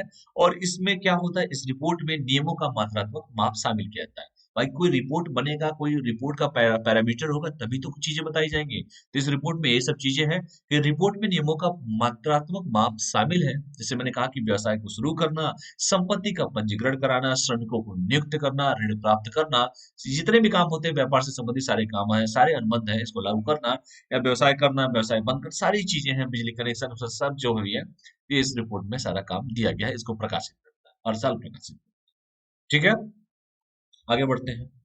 World bank. तो वर्ल्ड बैंक का थोड़ा सा हम देख लेते हैं कि वर्ल्ड बैंक आखिर कौन है ये, द वर्ल्ड बैंक। हाँ, चलिए। विश्व बैंक का जो मुख्यालय है बेटा, मैंने यही क्वेश्चन भी पूछा था आप लोगों से, वाशिंगटन डीसी में है। और इसकी स्थापना हेडक्वार्टर जो है विश्व बैंक का, वर्ल्ड बैंक का जो हेडक्वार्टर है वो वाशिंगटन डीसी में। ये क्वेश्चन आपसे पूछा भी गया था और वैसे भी आप लोग जानते हैं मेरे पढ़ाने का तरीका। और इसकी स्थापना जुलाई 1945 को हुई थी। तो ये हर साल पेपर में ये भी क्वेश्चन पूछा जाता है, ध्यान से पढ़ लो कब हुआ था। और विश्व बैंक ऋण देने वाली एक ऐसी संस्था है जिसका उद्देश्य विभिन्न देशों की अर्थव्यवस्थाओं को एक व्यापक विश्व अर्थव्यवस्था में शामिल करना और विकसित देशों में गरीबी उन्मूलन के प्रयास करना है। और रिसेंटली आप लोग को पता है था ना, ये सब चीजें तो ऑलरेडी आपको बता चुका हूँ। खैर वो दूसरा बैंक दिया था, न्यू डेवलपमेंट बैंक दिया था भारत सरकार ने। ठीक है। तो इसका काम क्या है विश्व बैंक का? वो तो न्यू डेवलपमेंट 1 अरब जो बता रहा था वो दिया था, ऑलरेडी आप लोगों को सब चीजें पढ़ा रहा हूँ। ये वर्ल्ड बैंक है। तो इसका जो मुख्यालय है वो है वाशिंगटन डीसी में। और न्यू डेवलपमेंट बैंक का कहाँ पे है हेडक्वार्टर? ऑलरेडी आप लोग को बता चुका हूँ, बताइए। चीन के किस शहर में है? बताइए। सब पढ़ा चुका हूँ बेटा, रिलेट करके पढ़ा करो। कहाँ बताया था बताओ, बताइए कमेंट करिए जल्दी जल्दी सब लोग। तो आपका जैसे मैंने कहा कि विश्व बैंक इसका हेडक्वार्टर जो है वाशिंगटन डीसी में है और इसकी स्थापना जुलाई 1945 में किया गया था। और ये एक ऐसी ऋण देने वाली बैंक जो है, विश्व बैंक जो है ऋण देने वाली एक ऐसी संस्था है जिसका जो उद्देश्य है कि विभिन्न देशों की अर्थव्यवस्थाओं को एक व्यापक विश्व अर्थव्यवस्था में शामिल करना और विकासशील जो भी देश है, जैसे हम विकासशील देश ही तो है, में गरीबी उन्मूलन के प्रयास करना, उसको दूर करने के लिए प्रयास करना है। इसमें कुल 189 सदस्य देश है और इसका आदर्श वाक्य जो है निर्धनता मुक्त विश्व के लिए कार्य करना है। तो जितना भी इससे रिलेटेड जो चीजें आपको मैंने अभी बताया, चाहे विश्व बैंक की जब बिजनेस रिपोर्ट, चाइना के बारे में, अजरबैजान के बारे में और विश्व बैंक के बारे में कम से कम आपको पता होना चाहिए। इसकी स्थापना कब हुई, इसका हेडक्वार्टर क्या कहाँ पर है, इसका काम क्या है, इसका आदर्श वाक्य क्या है और इसमें कितने टोटल सदस्य हैं और क्या ये विकासशील देशों के लिए किसके लिए पैसा वो देता है, क्योंकि विश्व बैंक ऋण देने वाली संस्था है। और वो ऋण किसको देता है, कौन से विकासशील दलों की अर्थव्यवस्थाओं को सही करने के लिए देता है, ये सारी चीजें आपको मैंने बता चुका हूँ। कि विश्व बैंक जो है एक व्यापक विश्व अर्थव्यवस्था में शामिल करना, जैसे मैंने कहा, और विकासशील देशों में गरीबी उन्मूलन माने गरीबी को समाप्त करने का प्रयास करना है इसका पूरा काम है। और इसी के लिए ऋण देता भी है। टोटल 189 सदस्य इसके देश है। ठीक है, और इसका आदर्श वाक्य यही है कि निर्धनता मुक्त विश्व के लिए कार्य करो। यहाँ तक कोई डाउट है किसी को? कोई भी डाउट किसी को भी? डाउट हो तो बताइए, नहीं तो आगे बढ़ा जाए फिर। कोई डाउट है किसी को? वरना हम आगे बढ़े, क्योंकि विश्व बैंक है, वर्ल्ड बैंक है। बार बार आप सुनते होंगे, हम हर हमेशा पहुंच जाते हैं वर्ल्ड बैंक से पैसा लेने। वाशिंगटन डीसी 1945 जुलाई, 189 सदस्य देश, और जो मेन आदर्श वाक्य है निर्धनता मुक्त विश्व के लिए कार्य करना। तो आगे बढ़े हम फिर, चलिए आगे बढ़ते हैं। देखिए वर्ल्ड बैंक, और आगे बढ़िए, थोड़ा सा और भी पढ़ लेते हैं, क्योंकि मैंने प्रॉमिस भी किया था कि वीडियो ऑफ शॉर्ट देंगे आपको। 24 दिसंबर को विश्व भारती विश्वविद्यालय शांति निकेतन के 100 वर्ष पूरे होंगे। हो गए हैं, अब क्या 24 दिसंबर तो खत्म ही हो गया। तो अब बस जानिए जो मुद्दे की चीज है वो हम जाने कि 24 दिसंबर को विश्व भारती विश्वविद्यालय के शांति निकेतन के 100 वर्ष पूरे हो गए। हो गए, ठीक है। अब तो हो ही गए तो हो ही गए, लिख दीजिए, क्या दिक्कत है। आपको तो बस जानना है कि 100 साल हो गए विश्व भारती विश्वविद्यालय शांति निकेतन के, ये इंपॉर्टेंट है। आगे बढ़ा जाए फिर, आगे बढ़ा जाए, बढ़ते हैं आगे, क्या दिक्कत है। 24 दिसंबर को 24 दिसंबर को विश्व भारती विश्वविद्यालय के शताब्दी समारोह की शुरुआत होगी, हो चुकी है। क्योंकि विश्व शताब्दी का मतलब होता है 100 साल बेटा, वही तो पूरा हुआ है, तभी तो शताब्दी मनाई जा रही है। इतना तो आप लोगों को पता ही होगा, कि ये भी समझाऊं? जी। इस मौके पर हमारे देश के यशस्वी प्रधानमंत्री श्री नरेंद्र मोदी जी वीडियो कॉन्फ्रेंसिंग के माध्यम से विश्वविद्यालय के शताब्दी समारोह को संबोधित करेंगे। मतलब अब कर चुके हैं यार, अब तो बहुत दिन हो गया, 26 दिसंबर है। गौरतलब है कि प्रधानमंत्री विश्व भारती विश्वविद्यालय के कुलपति हैं। सोचो, कुलपति हो गए ये। और इस इवेंट में पश्चिम बंगाल के राज्यपाल और शिक्षा मंत्री भी मौजूद रहेंगे। तो थोड़ा हमें कमेंट करके बताइए कि पश्चिम बंगाल, जो वेस्ट बंगाल ऑलरेडी सब पढ़ा चुका हूँ आपको, 16 दिसंबर 1971 पूर्वी बंगाल जिसे बांग्लादेश कहते हैं सब पढ़ा चुका हूँ आपको, विजय दिवस मनाया जाता है। तो थोड़ा हमको पश्चिम बंगाल पे आप आइए, पूर्वी बंगाल के बारे में बहुत पढ़ाया। पश्चिम बंगाल के इस समय सीएम कौन है, चीफ मिनिस्टर कौन है, कई बार पूछा हूँ। पश्चिम बंगाल के इस समय राज्यपाल कौन है, थोड़ा दो कमेंट करके बताइए। और पश्चिम बंगाल में चुनाव भी है, और सुभाष चंद्र बोस के बारे में आपको बताया था, सब कुछ कहानी पढ़ाई चुका हूँ। तो बताइए आप लोग, थोड़ा रिकॉल हो जाए, देखिए कितने लड़के घर पे जाके इन चीजों के लिए मेहनत किए हैं। बताइए बेटा, जब राज्यपाल साहब रहेंगे वहां पे तो राज्यपाल का नाम बताइए। शिक्षा मंत्री चलिए ठीक है, कोई दिक्कत नहीं, नहीं पता है तो, लेकिन राज्यपाल बताइए पश्चिम बंगाल के कौन है, और वहां की चीफ मिनिस्टर कौन है, मुख्यमंत्री कौन है। ममता दीदी है, अच्छा बेटा दीदी हो गई, बहुत बढ़िया, सबकी दीदी है, बहुत बढ़िया। और राज्यपाल कौन है? ऐसे बेटा तुम लोग, क्या मैं बोलूं, बताओ राज्यपाल कौन है वहां के, राज्यपाल कौन है वहां के, बताइए राज्यपाल। हम्म, ठीक है। तो हमारे मोदी जी उस कुलपति हैं वहां के, कहाँ के कुल के पति हैं ये? प्रधानमंत्री जो है विश्व भारती विश्वविद्यालय, जिसके शताब्दी समारोह को जब वर्चुअली वीडियो कॉन्फ्रेंस के माध्यम से जो शताब्दी समारोह को जो संबोधित करने वाले हैं, वो खुद उसके कुलपति हैं। वाह रे मोदी जी। और इस इवेंट में पश्चिम बंगाल के राज्यपाल और शिक्षा मंत्री भी मौजूद रहेंगे। यहाँ तक कोई डाउट है किसी को? कोई बात नहीं, बहुत अच्छी बात है। देश के हमारे प्रधानमंत्री विश्वविद्यालय के, वो भी विश्व भारती विश्वविद्यालय के, जिसके 100 साल पूरे होने वाले हैं, शांति निकेतन के 100 वर्ष जो पूरे होने वाले हैं, वही विश्व भारती विश्वविद्यालय के कुलपति हैं, वाइस चांसलर हैं। ये हमारे लिए गर्व की बात होनी चाहिए। और इस इवेंट में हमारे पश्चिम बंगाल की राज्यपाल और वहां के शिक्षा मंत्री भी मौजूद रहेंगे। पता नहीं मुख्यमंत्री जी आपकी रहेंगी कि नहीं रहेंगी। खैर, अब तो समय बीत गया, तो आप लोग समझदार हैं। विश्व भारती विश्वविद्यालय देश का सार्वजनिक केंद्रीय विश्वविद्यालय है, ठीक है, और इसे सबसे पुराना केंद्रीय विश्वविद्यालय माना जाता है। तो ये इसका मेन पॉइंट है कि ये जो विश्वविद्यालय है, ये जो यूनिवर्सिटी है विश्व भारती, वो विश्व भारती जो विश्वविद्यालय है, देश का सार्वजनिक केंद्रीय विश्वविद्यालय है, और इसे भारत का सबसे पुराना केंद्रीय विश्वविद्यालय माना जाता है। किसको? विश्व भारती विश्वविद्यालय को। और इसी का शताब्दी समारोह मनाया गया है। हमारे मोदी जी इसके कुलपति हैं, मतलब इस विश्वविद्यालय के, विश्व भारती के। और जैसे मैंने कहा कि मनाया जा रहा है 100 साल हो ही गए, और मैंने कहा कि ये देश की सार्वजनिक केंद्रीय विश्वविद्यालय है बेटा। और ये भारत की सबसे बड़ी, पुरानी, सबसे पुरानी कहिए, बड़ी तो छोड़ दी, सबसे पुरानी की अगर हम बात करें तो केंद्रीय विश्वविद्यालय माना जाता है इसको। यहाँ तक कोई डाउट है किसी को? कोई भी डाउट? डाउट मत रखो बेटा, कोई डाउट हो तो बताइए। ठीक है, आगे बढ़ता हूँ। और देखिए क्या क्या चीजें हैं, क्या क्या हुआ। इसकी स्थापना हमारे गुरुदेव, जिनका नाम है रविन्द्रनाथ टैगोर, जनगण मन अधिनायक जय हो, भारत भाग्य विधाता, तो रविन्द्रनाथ टैगोर ने 1921 में की थी। 100 साल हो गए ना बेटा, तो 2020 चल रहा, तो खत्म होने वाला है।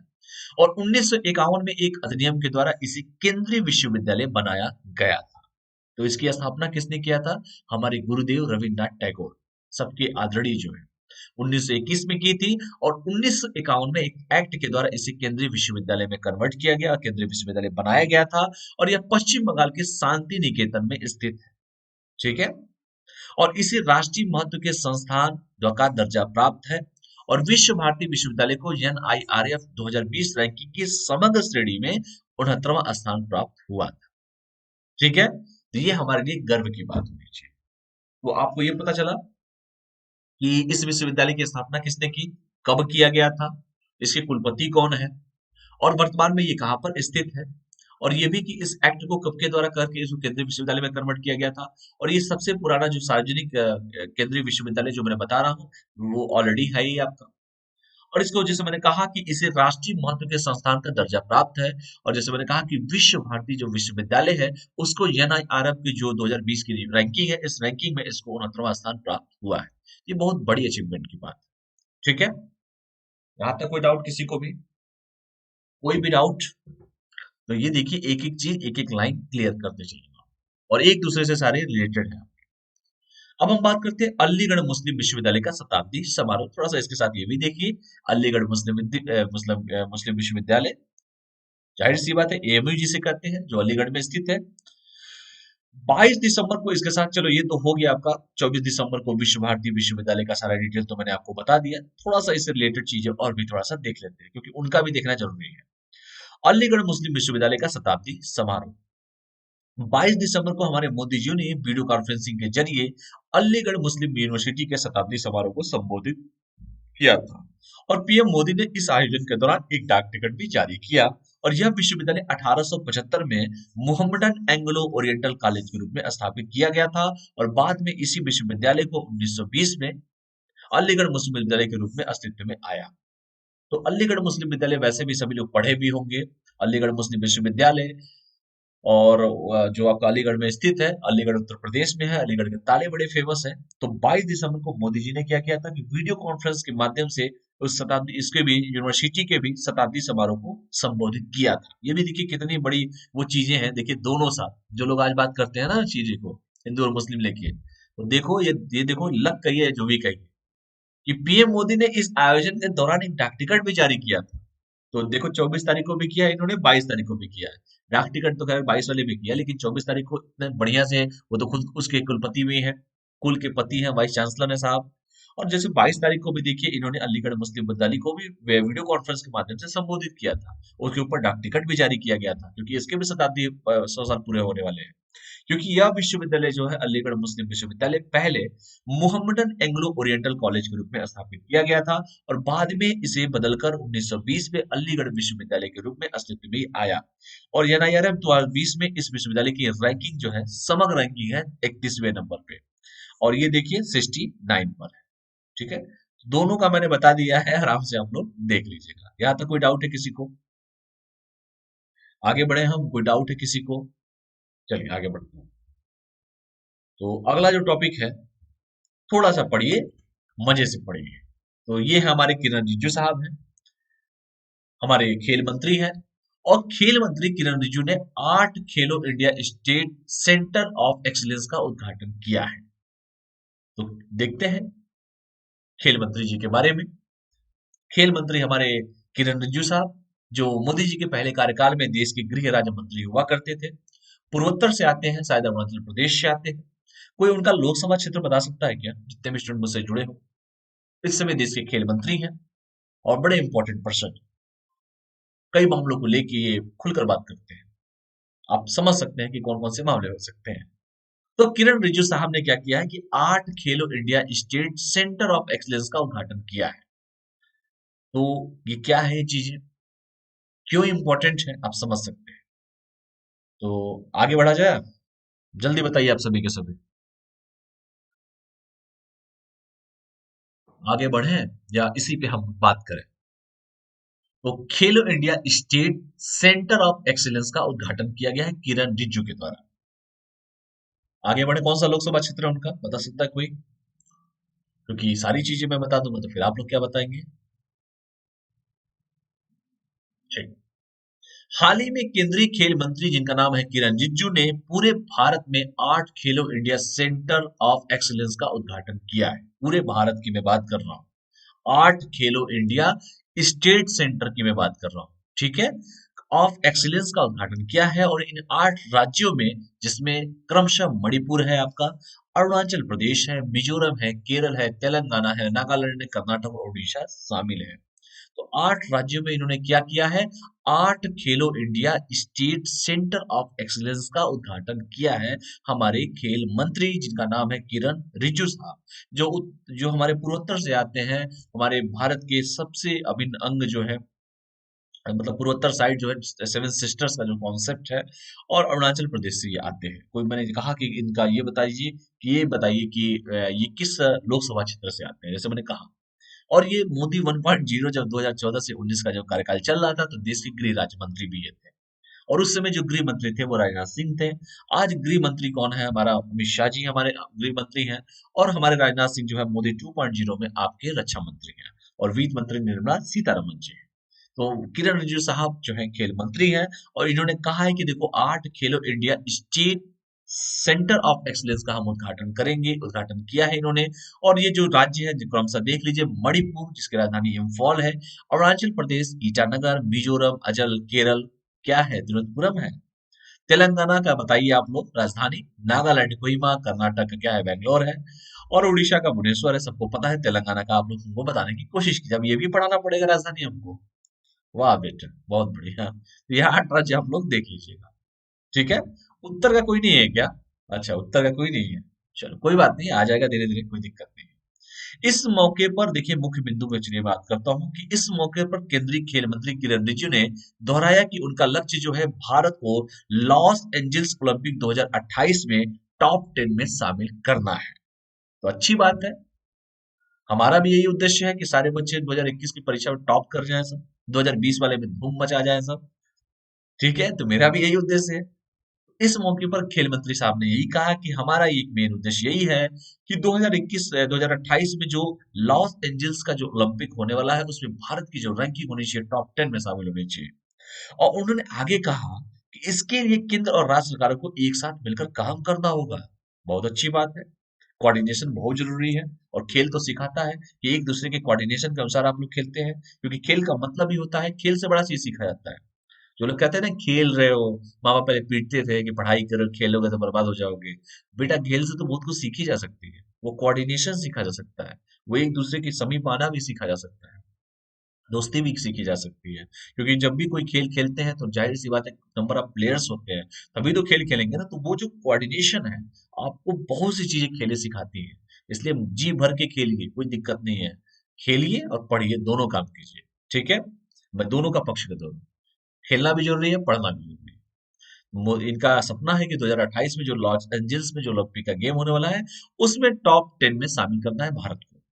और जैसे इन्होंने कहा है कि केंद्र की सरकार हो चाहे राज्य की सरकार हो, दोनों के बीच में कोऑर्डिनेशन होगा, तभी वो चीजों को हम पाएंगे। तो ये कोऑर्डिनेशन पे पूरा ध्यान दे रहे हैं, अच्छी बात है, और भी दें, हमारी शुभकामनाएं हैं।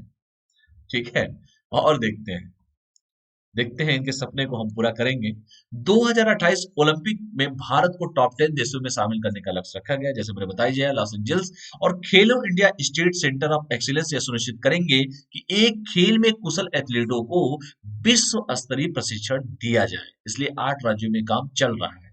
तो जितने भी प्रशिक्षण हो, किसी भी गेम के वो एथलीट हो, किसी भी गेम को वो खेलने में उनको महारत हासिल हो, उनको विश्व स्तरीय मतलब ग्लोबल लेवल पर, वर्ल्ड लेवल की जितने भी स्तरीय जो सुविधाएं होती हैं, खैर कितनी होती है आप सभी को पता भी है, कितनी मिलती भी है, कई सारी पिक्चरें आ चुकी हैं, आप लोगों को खुद कॉन्सेप्ट क्लियर हो जाएगा। तो खैर ये बदलते भारत के नए हमारे खेल मंत्री आए हैं जो ऐसी बातें कर रहे हैं। अच्छी बातें होनी भी चाहिए, सुविधाएं मिलनी चाहिए यार, क्योंकि खिलाड़ियों को सुविधाएं नहीं मिलेंगी तो मिलेंगी क्या, ये बताइए। आप उसको विश्व स्तरीय सुविधाएं दीजिए, अगर वो उस खेल में दक्ष है तो उसको सुविधाएं दीजिए। खैर, मैं इससे आगे कुछ नहीं बोलूंगा, आप लोग खुद समझदार हैं। तो वही है कि एक खेल में कुशल एथलीटों को विश्व स्तरीय प्रशिक्षण दिए जाए, ताकि हम जो टॉप 10 में लिस्ट में आए, यही इनका मेन मोटो है। और इन एथलीटों के प्रशिक्षण के लिए ये केंद्र सर्वश्रेष्ठ उपयोगी सिद्ध होंगे। अमेरिका का पिक्चर देख लीजिए, कॉन्सेप्ट ज्यादा क्लियर हो जाएगा। बाकी सरकार जो कह रही है वो करके दिखाए, बड़ी खुशी होगी हमको भी, क्योंकि हम लोग भी चाहते भी है कि सब चीजें हो, धरातल पे हो तो और अच्छी बात है। ठीक है, चलिए आगे बढ़ते हैं, बाकी आप पे छोड़ते हैं। खेलो इंडिया यूथ गेम के, खेलो इंडिया के बारे में बात कर लेते हैं। क्या है ये खेलो इंडिया, थोड़ा सा इससे रिलेटेड है तो मैंने कहा ये भी बता दूं। खेलो इंडिया कार्यक्रम 2018 में शुरू किया गया था, और इसे भारत में खेल संस्कृति को बेहतर बनाने के लिए लॉन्च किया गया था। तो खेलो इंडिया कार्यक्रम जो है 2018 में शुरू हुआ, और इसका जो मेन मोटो था 19 में चुनाव भी था। तो खेल संस्कृति को बेहतर बनाने के लिए लॉन्च किया गया था। और राजीव गांधी खेल अभियान, जिसमें शहरी खेल और संरचना योजना और राष्ट्रीय खेल प्रतिभा खोज प्रणाली कार्यक्रम को सबको इंटीग्रेटेड किया गया, और उसके बाद इसका शुभारंभ किया गया था। तो मोदी है तो मुमकिन है, कुछ भी हो सकता है। तो खेलो इंडिया कार्यक्रम का जो शुभारंभ किया है वो 2018 में, और कई सारी योजनाओं को समग्र रूप में एकत्रित करने के लिए इसका यूज किया गया था, इसको शुभारंभ किया गया था, इस कार्यक्रम को लाया गया था, लॉन्च किया गया था। जैसे मैंने कहा कि खेल संस्कृति को बेहतर बनाने के लिए। तो संस्कृति खेल, भाई खेलने वाले लोग पहले यही कहते थे कि भाई खेलोगे तो बर्बाद हो जाओगे, पढ़ोगे लिखोगे होगे नवाब, और खेलोगे कूदोगे होगे खराब, ये पहले कहा जाता था। लेकिन मैं कह रहा हूँ बेटा दोनों करो, खेलना भी जरूरी है, पढ़ना भी जरूरी है। और एक उदाहरण मैं प्रस्तुत करता हूँ कि अगर आपका विल पावर अच्छा है ना बेटा, दृढ़ इच्छा शक्ति है ना, तो आप कुछ भी कर सकते हैं। कैप्टन कूल का नाम तो आप लोगों ने सुना ही होगा। वो खेलने में कितने एक्सपर्ट थे वो। आज खड़गपुर स्टेशन, अगर शायद वो टीटी का ही काम करते रहते हैं तो हो सकता है प्रमोशन से आगे बढ़ते हैं। लेकिन उनका दृढ़ प्रतिज्ञा था कि हम क्रिकेट की दुनिया के बेताज बादशाह बनेंगे। और जबरदस्त कैप्टन, कैप्टन कूल, कई बार उनके सानिध्य में हम लोगों ने वर्ल्ड कप जीता है, 2011 का वर्ल्ड कप। और कैप्टन कूल से बहुत कुछ सीखा जा भी सकता। खैर मैं किसी को प्रमोट नहीं कर रहा हूँ, बस ये कह रहा हूँ कि जो सीखने वाले व्यक्ति हैं उनसे सीखना चाहिए। ठीक है, चलिए आगे बढ़ते हैं। तो खेलो इंडिया ऑलरेडी मैं आपको कई बार पढ़ा भी चुका हूँ। जब मेजर ध्यानचंद का पढ़ाया था तब भी पढ़ाया था मैंने, हॉकी के जादूगर मेजर ध्यानचंद के बारे में सब पढ़ाया था। और खैर कुछ बोलूंगा नहीं, आप लोग समझदार हैं कि मैं क्या बोल दिया। ठीक है, तो उन चीजों को ध्यान दीजिएगा। खेलो इंडिया कार्यक्रम 2018 में शुरू किया गया था, और इसे भारत में खेल संस्कृति को बेहतर बनाने के लिए किया गया था। और जैसे मैंने कहा कि राजीव गांधी खेल अभियान, और इसके साथ साथ शहरी खेल अवसंरचना योजना और राष्ट्रीय खेल प्रतिभा खोज प्रणाली कार्यक्रम को इंटीग्रेटेड तीनों को कर करके इस कार्यक्रम का शुभारंभ किया गया था। यहाँ तो कोई डाउट है किसी को, कोई भी डाउट? खेलो India 2028 Olympic, Los Angeles top 10 में लाना, जितने भी एथलीट हैं जो अच्छे कुशल हैं अपने अपने फील्ड के, उनको विश्व स्तरीय जो सेवाएं हैं, सर्विसेज, जो प्रशिक्षण है उनको देना। और ये जो जितने भी केंद्र खुलेंगे वो प्रशिक्षण देंगे, उपयोगी सिद्ध होंगे। इसलिए 8 सेंटर खुले हैं, 8 राज्यों में खुले हैं। जाहिर सी बात है, जो सरकार कह रही है वो करके दिखाए, बहुत अच्छी बात है और ये धरातल पे होना चाहिए। आगे बढ़ते हैं।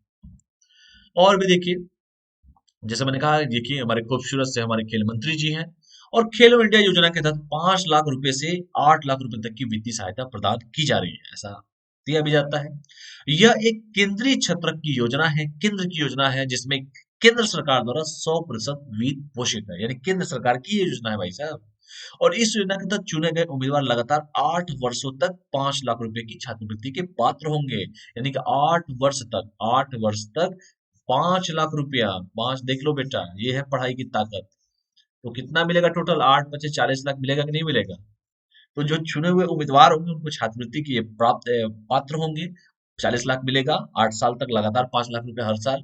और इस योजना का जो मुख्य उद्देश्य है, खेल गतिविधियों में भारतीय नागरिकों की भागीदारी को बढ़ाना है। तो बढ़ाइए, किसने रोका है आपको? मेरी शुभकामनाएं हैं। ठीक है। जब एक खिलाड़ी जीतता है तो गर्व से पूरे भारतीय का सीना चौड़ा हो जाता है। ठीक है, क्योंकि वो देश का प्रतिनिधित्व करता है। चक दे इंडिया। ठीक है, चलिए आगे बढ़ते हैं फिर। अगला जो टॉपिक है, थोड़ा सा और बस बचा है, कंप्लीट कर लेंगे, क्या दिक्कत है इसमें। आईसीसीआई बैंक ने लॉन्च किया इनफाइनाइट इंडिया प्लेटफॉर्म। अभी एचडीएफसी बैंक का बताया था हमने, हाल ही में रिसेंटली आप लोगों को बताया था कि आरबीआई द्वारा थोड़ा उनको कहा गया भाई साहब थोड़ा लेवल में रहिए। अब आईसीसीआई बैंक ने लॉन्च किया है इनफाइनाइट प्लेटफॉर्म, आईसीसीआई बैंक। तो आईसीसीआई बैंक, चंद्रा कोचर पहले थे बेटा। ठीक, तो देखो पहले ही आउट कर देते हैं सब कुछ। हेड कौन है आईसीसीआई बैंक के, कोई बता सकता है? आईसीसीआई बैंक, आईसीआईसीआई बैंक ने लॉन्च किया इनफाइनाइट इंडिया प्लेटफॉर्म। बात करेंगे, सब पे बात करते हैं। बताइए, क्योंकि सभी लोग डिजिटल हो रहे हैं, ये भी डिजिटल हो रहा है। बताइए सभी लोग। वेरी गुड, आगे बढ़ते रहिए सभी लोग। कैसे काम चलेगा बताइए, तब तक 1 मिनट रुक जाइए आप।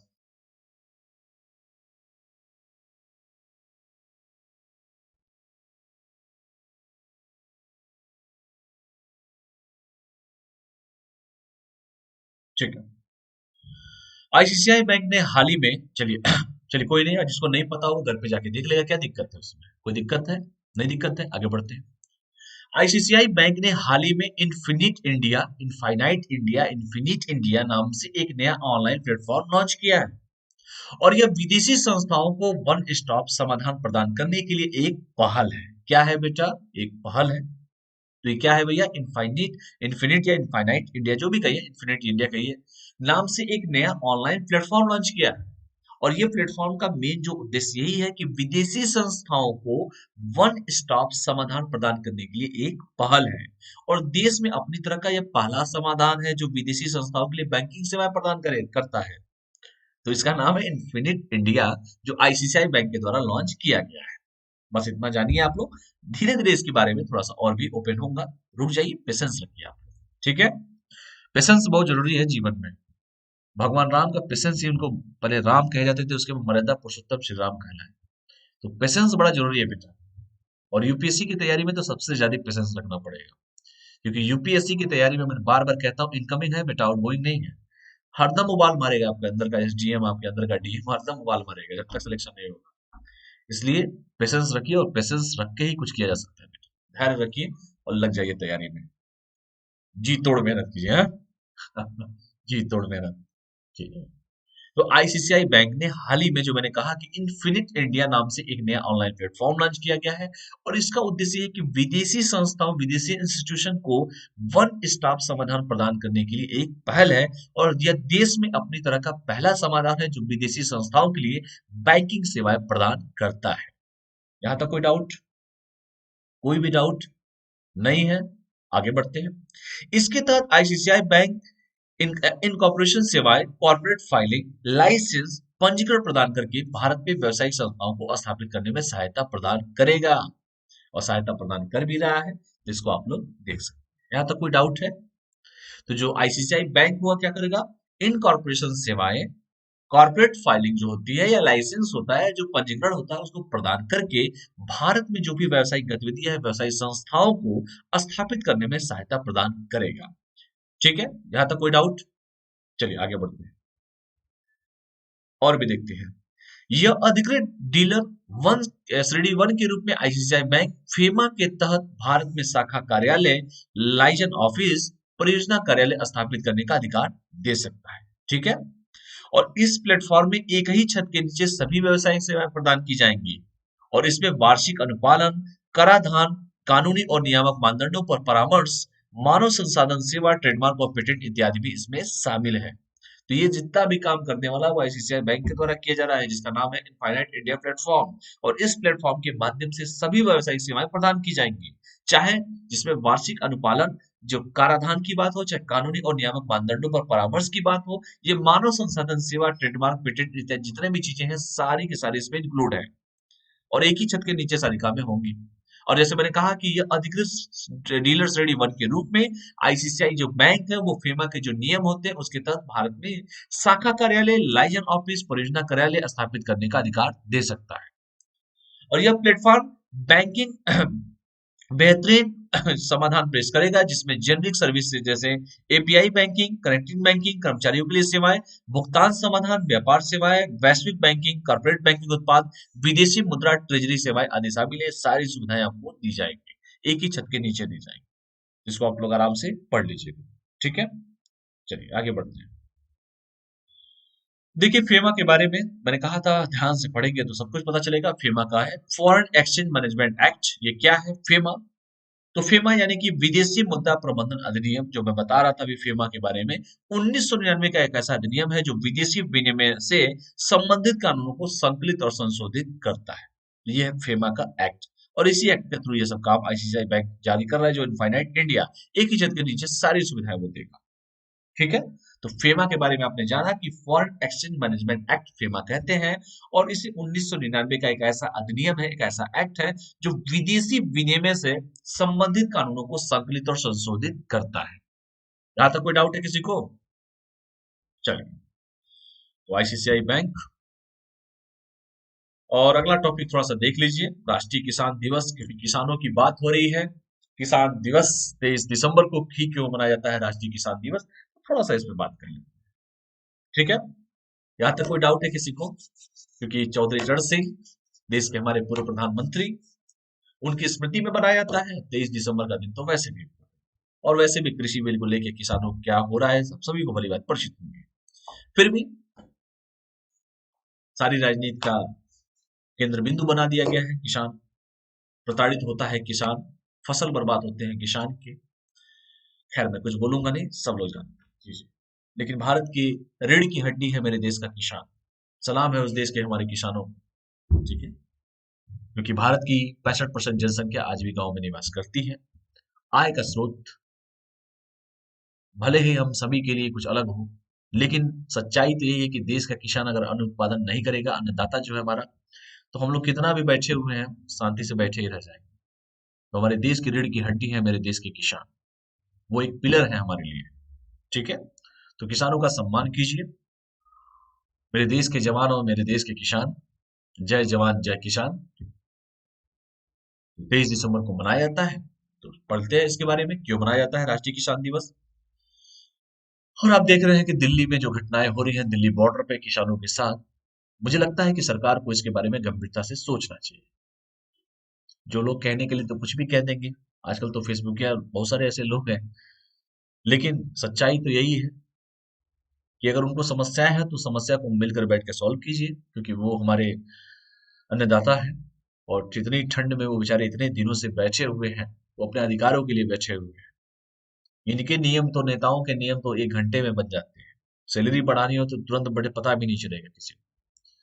लेकिन खैर मैं कुछ बोलूंगा नहीं, समझदार आप सभी। चलिए राष्ट्रीय किसान दिवस, किसान दिवस पे बात करते हैं। 23 दिसंबर प्रतिवर्ष 23 दिसंबर को भारत में राष्ट्रीय किसान दिवस के रूप में मनाया जाता है, सभी लोग जानते हैं। नहीं जानते हैं तो जान लीजिए आज ही। और यह दिवस भारत के पूर्व प्रधानमंत्री चौधरी चरण सिंह की स्मृति में मनाया जाता है, तो इतना तो जान गए ना। और इस दिवस को चौधरी चरण सिंह की जयंती के रूप में मनाया जाता है और 23 दिसंबर को चौधरी चरण सिंह का जन्म हुआ था। इसलिए मनाया जाता है। देश के पूर्व हमारे प्रधानमंत्री थे और उन्हीं की याद में, उन्हीं की स्मृति में 23 दिसंबर को देश में राष्ट्रीय किसान दिवस मनाया जाता है, क्योंकि उसी दिन उनका जन्म हुआ। यहाँ तक तो डाउट क्लियर हो गया होगा। आगे थोड़ा सा पढ़ लीजिए। किसान आंदोलन। मौजूदा समय में पंजाब और हरियाणा के किसानों द्वारा कृषि कानूनों का पुरजोर विरोध किया जा रहा है। पुरजोर क्या तरीके से विरोध किया जा रहा है यार? पुरजोर क्या होता है? पूरे तरीके से किया जा रहा है। पंजाब और हरियाणा और भारत सरकार द्वारा पारित किए गए 3 कृषि सुधार विधेयकों के खिलाफ किसान जो है विद्रोह विरोध प्रदर्शन कर रहे हैं। पेपर में आप लोग पढ़ते भी होंगे। पहले पढ़ लेते हैं। मैं कोई जांचने वाला नहीं हूँ। जो काम सरकार का है वो सरकार देखे। हमारा काम जो है हम बताएंगे आपको। हमारा काम है जागरूक करना। पेपर आपको क्वालिफाई आपको करना है। बस जो मुद्दा इस समय चल रहा है बस थोड़ा सा जान लीजिए। बाकी जो चीजें होंगी जब खुद पता चल जाएगा आपको। तो मौजूदा समय में पंजाब और हरियाणा के किसानों द्वारा, भाई हरित क्रांति कहाँ हुई थी थोड़ा बता देना मुझे। हरियाणा, पंजाब और पश्चिमी उत्तर प्रदेश में तो हुई थी हरित क्रांति। तो मौजूदा समय में पंजाब और हरियाणा के किसानों द्वारा कृषि कानूनों का पुरजोर तरीके से विरोध किया जा रहा है और भारत सरकार द्वारा पारित किए गए 3 कृषि सुधार जो विधेयक थे, बिना विपक्ष को पकड़े मैं क्या बोलूं, खैर छोड़ो, खिलाफ जो किसान विरोध प्रदर्शन कर रहे हैं सभी लोग जानते भी हैं। और इन कानूनों को सितंबर 2020 में लागू किया गया था। क्या जरूरत है इतना करने का, वो भी कोरोना महामारी के दौर में। और इस कानून ने कृषि उत्पादों की बिक्री, मूल्य निर्धारण और भंडारण के नियमों में थोड़ी ढील दी है। और इसी का विरोध हमारे कह रहे हैं किसान, उसको वापस लीजिए तुरंत। बाकी सरकार समझे और किसान समझे। हम तो भैया किसानों के साथ रहेंगे और रहना चाहिए, क्योंकि देश की रीढ़ की हड्डी है मेरे देश का किसान। ठीक है। तो 3 जो विधेयक है उसी विधेयकों को कह रहे हैं भैया इसको वापस ले लो ना, वापस लीजिए। भाई कमी है तभी तो वापस करने के लिए कह रहे हैं हम। पता नहीं सरकार समझ में आएगी तो करेगी, लेकिन सरकार को सही तरीके से बैठ के उनसे संवाद करना चाहिए।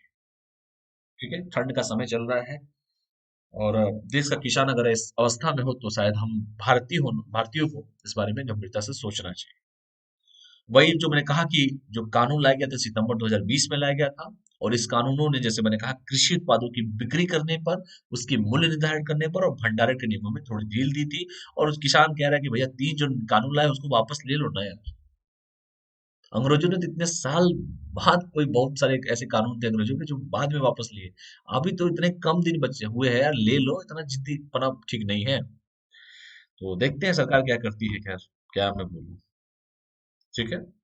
देखिए, इस कानूनों से असहमति के कारण किसानों ने एक शांतिपूर्ण विरोध प्रदर्शन शुरू से किया था, क्योंकि किसान बड़े शांतिप्रिय लोग होते हैं। और इस आंदोलन का नाम रखा गया दिल्ली चलो, नाम दिया गया।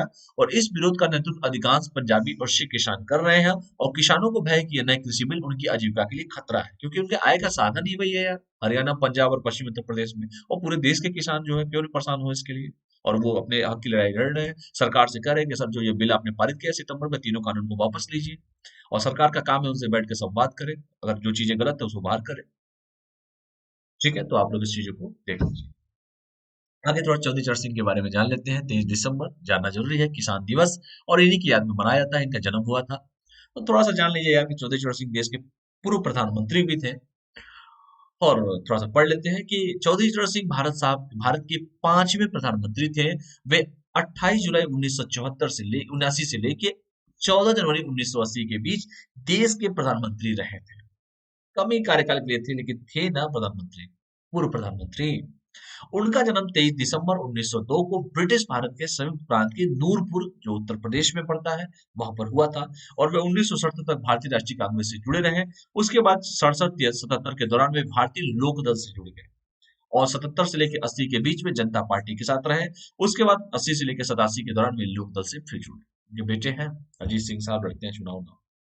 खैर वो सब चीजें क्या करेंगे जान के। ये सब चीजें बस वही देख लीजिए। चौधरी चरण सिंह 3 अप्रैल 67 से, ये सब बस देख लीजिएगा। बस इतना लंबा चौड़ा देखना क्या है। और यहाँ पे ये जानना बड़ी जरूरी है, चलिए मैं ये भी बता देता हूँ कि चौधरी चरण सिंह साहब 67 से लेके फरवरी 68 तक, मतलब 3 अप्रैल 1967 से लेके 25 फरवरी 1968 के बीच उत्तर प्रदेश के मुख्यमंत्री भी रहे थे ये। बहुत लोगों को नहीं पता, ये भी जान लो। इसके बाद वो 24 मार्च 1977 से लेकर 1 जुलाई 1978 के बीच केंद्रीय गृह मंत्री भी रहे हैं, घर के मंत्री भी रह चुके हैं ये।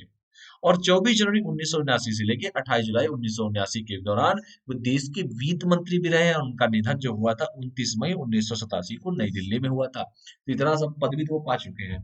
और उन्हीं की याद में, इतने बड़े महान आदमी की याद में पूरे देश में 23 दिसंबर का दिन जो है राष्ट्रीय किसान दिवस के रूप में मनाया जाता है, क्योंकि उसी दिन उनका जन्म हुआ। वो पूर्व प्रधानमंत्री भी रहे, देश के गृह मंत्री भी रहे, वित्त मंत्री भी रहे, मुख्यमंत्री भी रहे हैं उत्तर प्रदेश के। तो बताइए, इतने बड़े पावरफुल आदमी को, इतने बड़े सम्मानित आदमी को क्यों उनकी याद में न मनाया जाए? 23 दिसंबर को राष्ट्रीय किसान दिवस मनाया गया है। यहाँ तक किसी को डाउट है? कोई डाउट है तो बताइए। मेरे देश के किसानों को सलाम। ठीक है, नेशनल फॉरवर्ड डे, राष्ट्रीय किसान दिवस। तो और भी देख लेते हैं टॉपिक थोड़ा सा। कोई डाउट है किसी को? कोई डाउट है कि आगे बढ़े हम? पढ़ लेते हैं बेटा, थोड़ा सा और पढ़ लीजिए, पेपर है आप लोगों का। हवाई के किलाऊ ज्वालामुखी जो है में विस्फोट हुआ है। धीरे धीरे पढ़ा लूंगा, अमेरिका में स्थित है। बढ़ा दें? पढ़ लीजिए। हवाई के किलाऊ ज्वालामुखी में विस्फोट हुआ है। तो क्यों विस्फोट हुआ है, क्या हुआ है, कहां पर है किला हुआ जो है आपका ज्वालामुखी जो है वल्केनो? देखिए, 20 दिसंबर को अमेरिका के हवाई में स्थित किलारुआ ज्वालामुखी में विस्फोट हुआ है और उसके बाद एक भूकंप भी दर्ज किया गया। भाई विस्फोट होगा फिर ज्वालामुखी भूकंप भी करेगा, तो भूकंप आया है। और ये कहां पर है? ये अमेरिका में है। ये कई बार पेपर में पूछा गया है। अमेरिका के हवाई में स्थित किला हुआ ज्वालामुखी में वैल्कोनो में, किला हुआ वैल्कोनो में विस्फोट हुआ है। और जब विस्फोट हुआ उसके बाद भूकंप की दर्ज किया गया। ठीक है, अब थोड़ा इसके बारे में जान लेते हैं कि किला हुआ ज्वालामुखी क्या है, कहां पर है, क्या हुआ था। किलोहुआ ज्वालामुखी हवाई द्वीप पर स्थित एक ज्वालामुखी है और यह यह इस द्वीप पर स्थित पांचवा ज्वालामुखी में से एक है। पांच ज्वालामुखी में से एक है, दो बार यहाँ पे टाइप हो गया। यह जो द्वीप है, आइलैंड जो है, स्थित पांच ज्वालामुखियों में से एक है और यह ज्वालामुखी सबसे अधिक सक्रिय है। और इस द्वीप पे स्थित चार अन्य ज्वालामुखी है जिनका नाम है मौना लोआ, कोहाला, हुलालाई और मौना किया। ठीक है, तो इसको आप आराम से पढ़ लीजिएगा। ठीक है, तो चार ज्वालामुखी, उसमें ये भी है, हवाई भी है आपका, किलर हुआ ज्वालामुखी है जो हवाई द्वीप पर स्थित है। तो टोटल पांच है, पांच में से एक ये भी है आपका किला हुआ ज्वालामुखी जो है, जो हवाई द्वीप पर स्थित एक ज्वालामुखी है। और यह जो, जब से मैंने कहा कि पांच में से एक है, पांच ज्वालामुखियों में से एक है। और यह जो ज्वालामुखी है वो सबसे अधिक सक्रिय है, बड़ा एक्टिव ज्वालामुखी है। और इस द्वीप पर, यानी कि हवाई द्वीप पर स्थित चार अन्य जो ज्वालामुखी है, जो क्रमशः मौना लोआ, कोहाला, हुलाई और मोना है। ठीक है, तो इसको आप आराम से पढ़ लीजिएगा। हाँ बेटा, मैं समझ रहा हूँ आप लोग की बात को।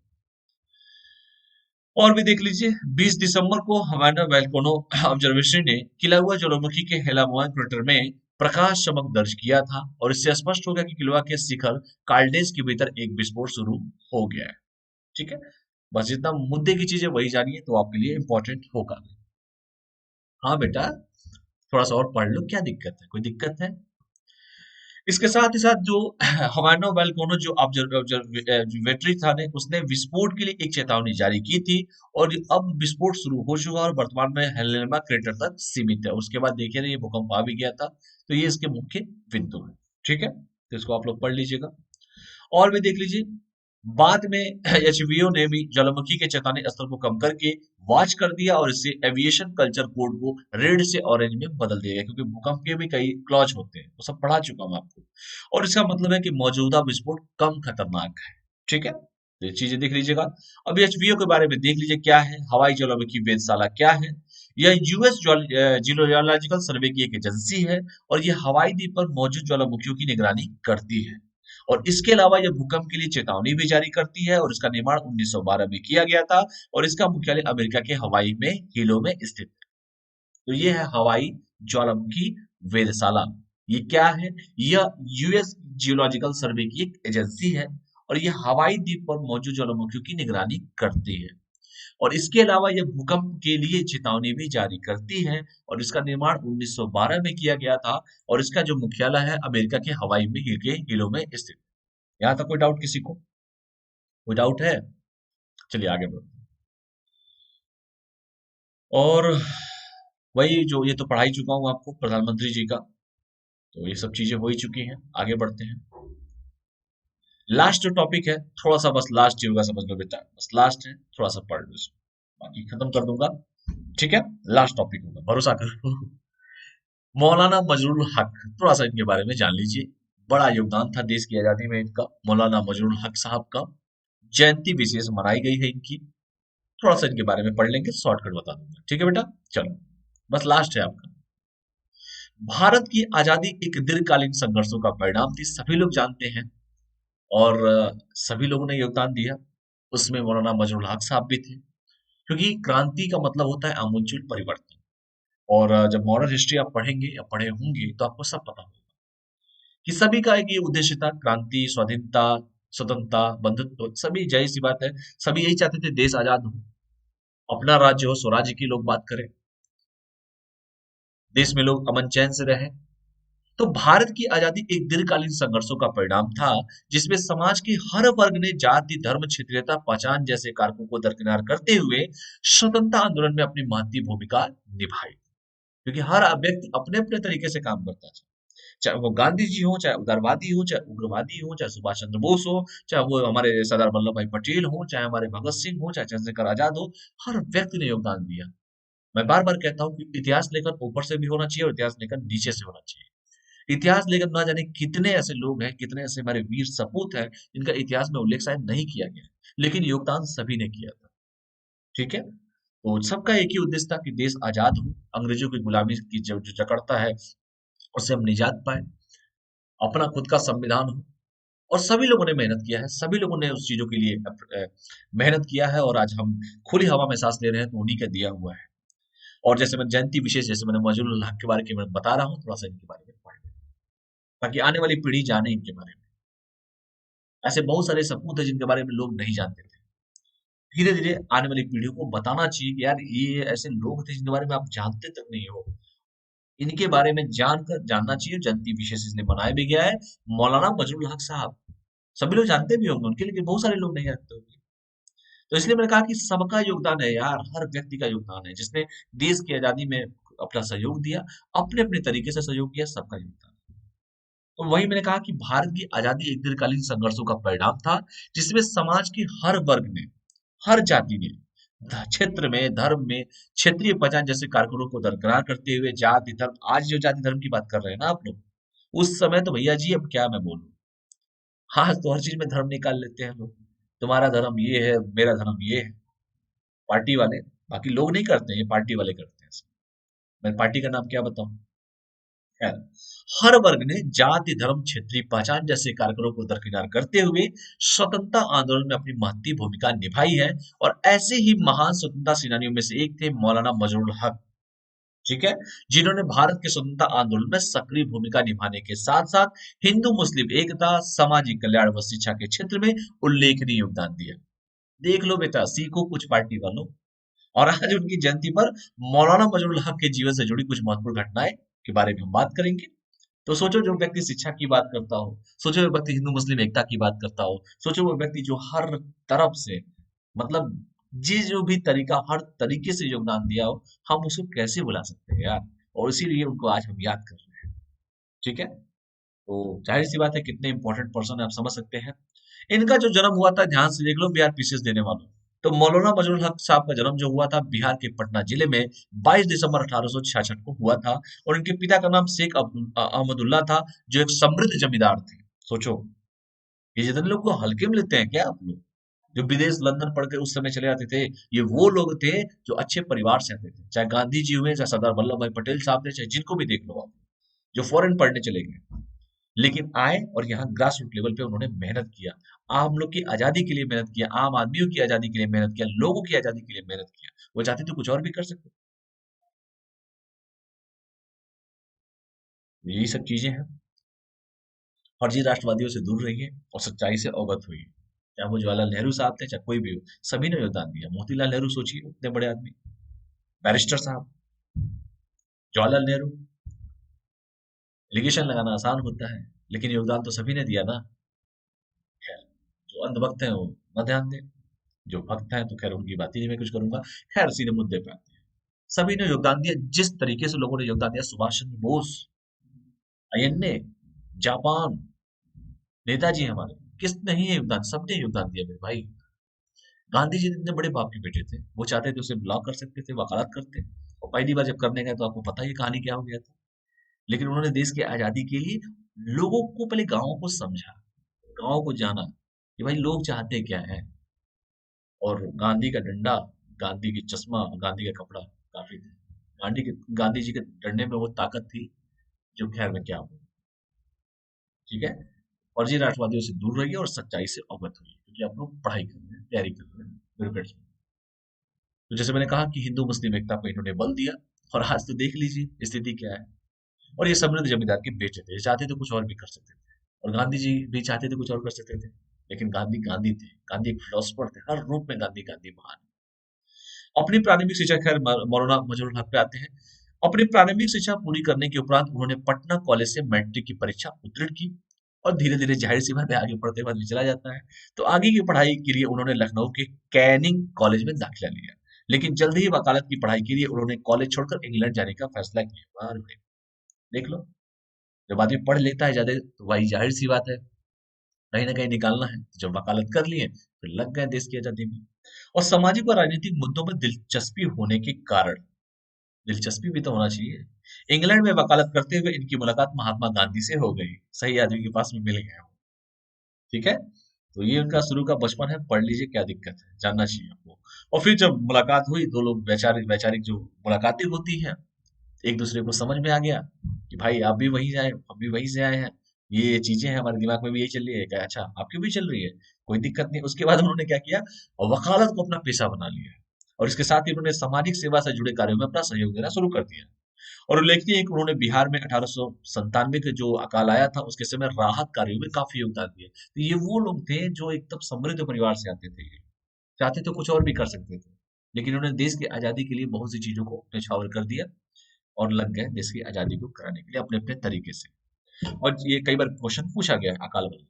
जैसे जैसे भारत में राजनीति व क्रांतिकारी गतिविधियां बढ़ने लगी, इनका भी रुझान इसमें होने लगा, क्योंकि दिल है कि मानता नहीं। और जाहिर सी बात है, जो व्यक्ति सामाजिक और राजनीतिक कार्यों में जो जिसका मन लगे तो वो कैसे मान सकता है।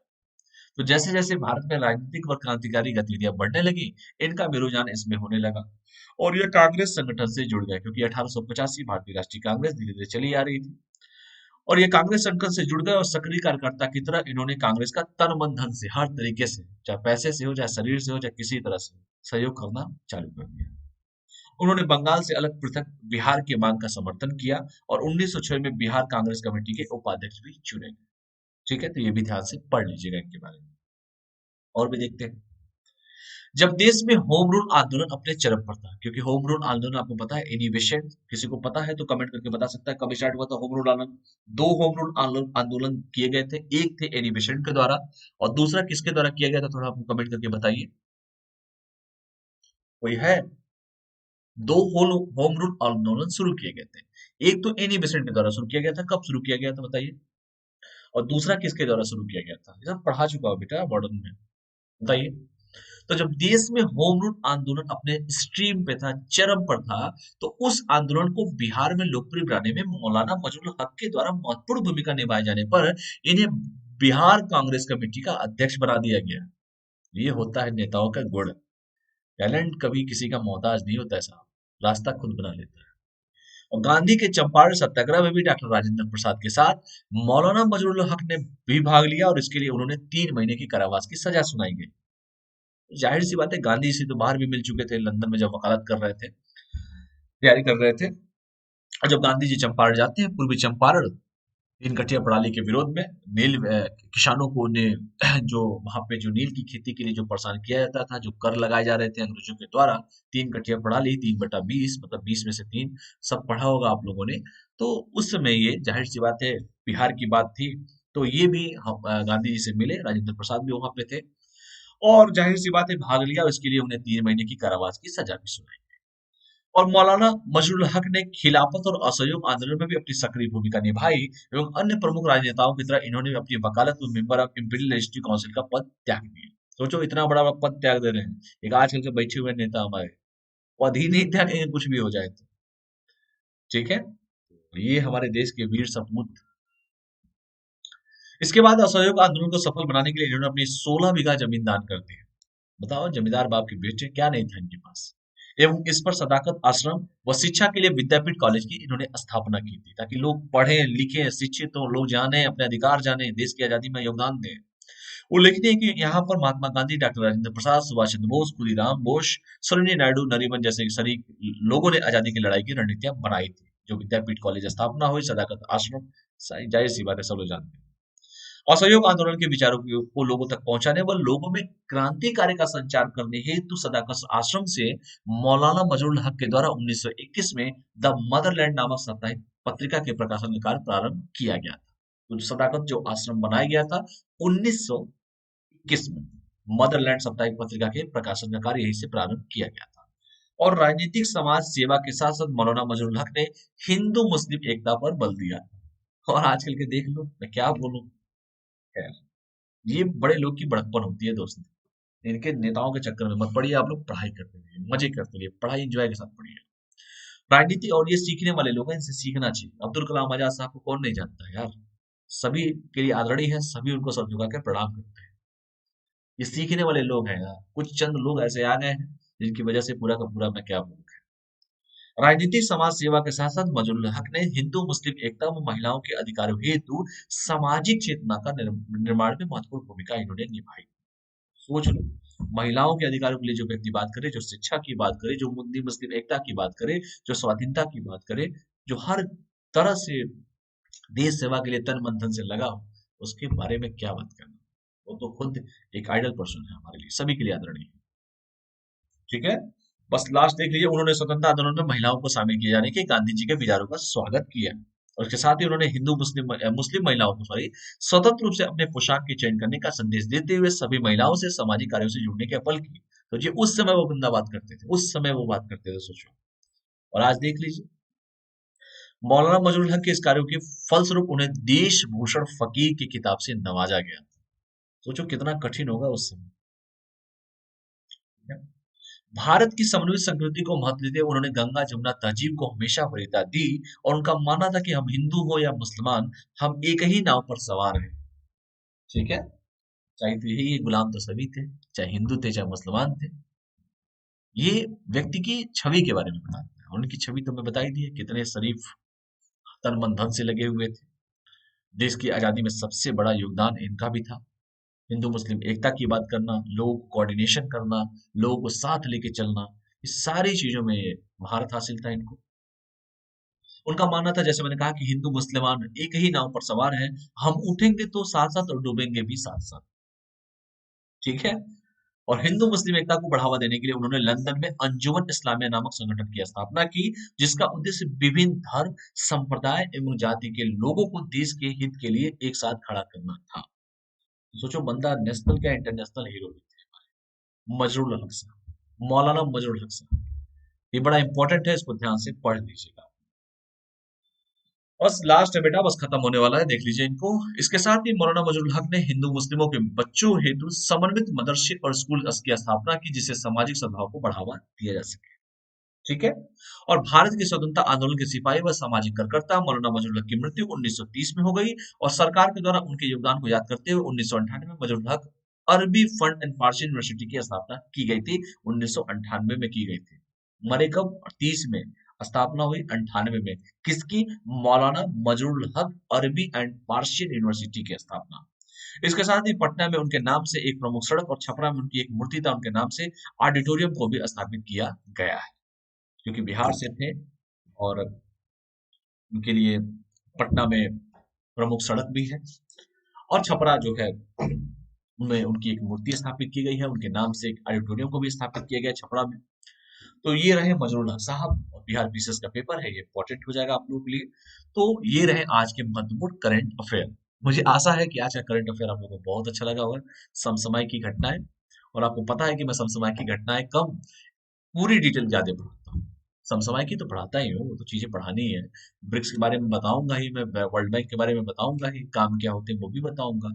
और ये जितने भी लोग हैं, चाहे जितने भी आपको योजनाएं आज पढ़ाया मैंने, जो जो पढ़ाया मैंने, ठीक है, तो सारे को आराम से पढ़ लीजिएगा और फिर मिलेंगे आपसे। तब तक पढ़ाई कीजिए, तैयारी कीजिए। और एक बात और मैं भूल गया, टेलीग्राम का ये बेटा लिंक है, जो लोग ना जुड़े हों टेलीग्राम से, एक मिनट रुक जाओ। ये जो है टेलीग्राम का लिंक इसे कहते हैं, इसे कहते हैं टेलीग्राम का लिंक। देखिए यहाँ पे भी लिखा हुआ है टेलीग्राम का लिंक, अन अकेडमी प्रिंस जायसवाल, जो मेरा नाम है प्रिंस जायसवाल। ठीक है, आप सर्च करेंगे टेलीग्राम पे तो मैं मिल जाऊंगा आपको, अन अकेडमी के नाम से, प्रिंस जायसवाल के नाम से। तो टेलीग्राम से जुड़िए, इस क्लास का पीडीएफ, टाइमिंग, डेट, सब कुछ आपको दे दूंगा। ये कोड है, इस कोड का यूज कीजिए, PG01, 10% आपको कोड पे डिस्काउंट मिल जाएगा। कोई भी सब्सक्रिप्शन लेंगे उसमें यूज कर सकते हैं PG01 कोड का, 10% आपको ऑलरेडी डिस्काउंट मिल जाएगा। ठीक है, तो चैनल को लाइक कीजिए, शेयर कीजिए, सब्सक्राइब कीजिए और प्लीज अपने रिव्यू जरूर देते रहिए। कमेंट के माध्यम से रिव्यू दीजिए, ताकि जो भी चेंजिंग मुझे करनी होगी मैं उस चेंजिंग को करूंगा, क्योंकि आपके कमेंट के माध्यम से ही हमें पता चल पाता है वो चीजें। तो आपको आज का वीडियो कैसा लगा जरूर हमें शेयर कीजिएगा, मतलब हमें कमेंट करके बताइएगा। और चैनल को लाइक कीजिए, शेयर कीजिए, सब्सक्राइब कीजिए। और थैंक्स फॉर वॉचिंग। कल हम फिर मिलेंगे नई एनर्जी के साथ, तब तक के लिए आप लोग पढ़ाई कीजिए, स्वस्थ रहिए, मस्त रहिए, पढ़ते रहिए। बहुत बहुत सभी को धन्यवाद, बहुत बहुत धन्यवाद, thank you all of you. और जिनके पेपर है उनके लिए भी बहुत बहुत धन्यवाद। चलिए क्लास को यहीं पे ऑफ करता हूँ। Thank you all of you, thank you, thank you, thank you, thank you so much.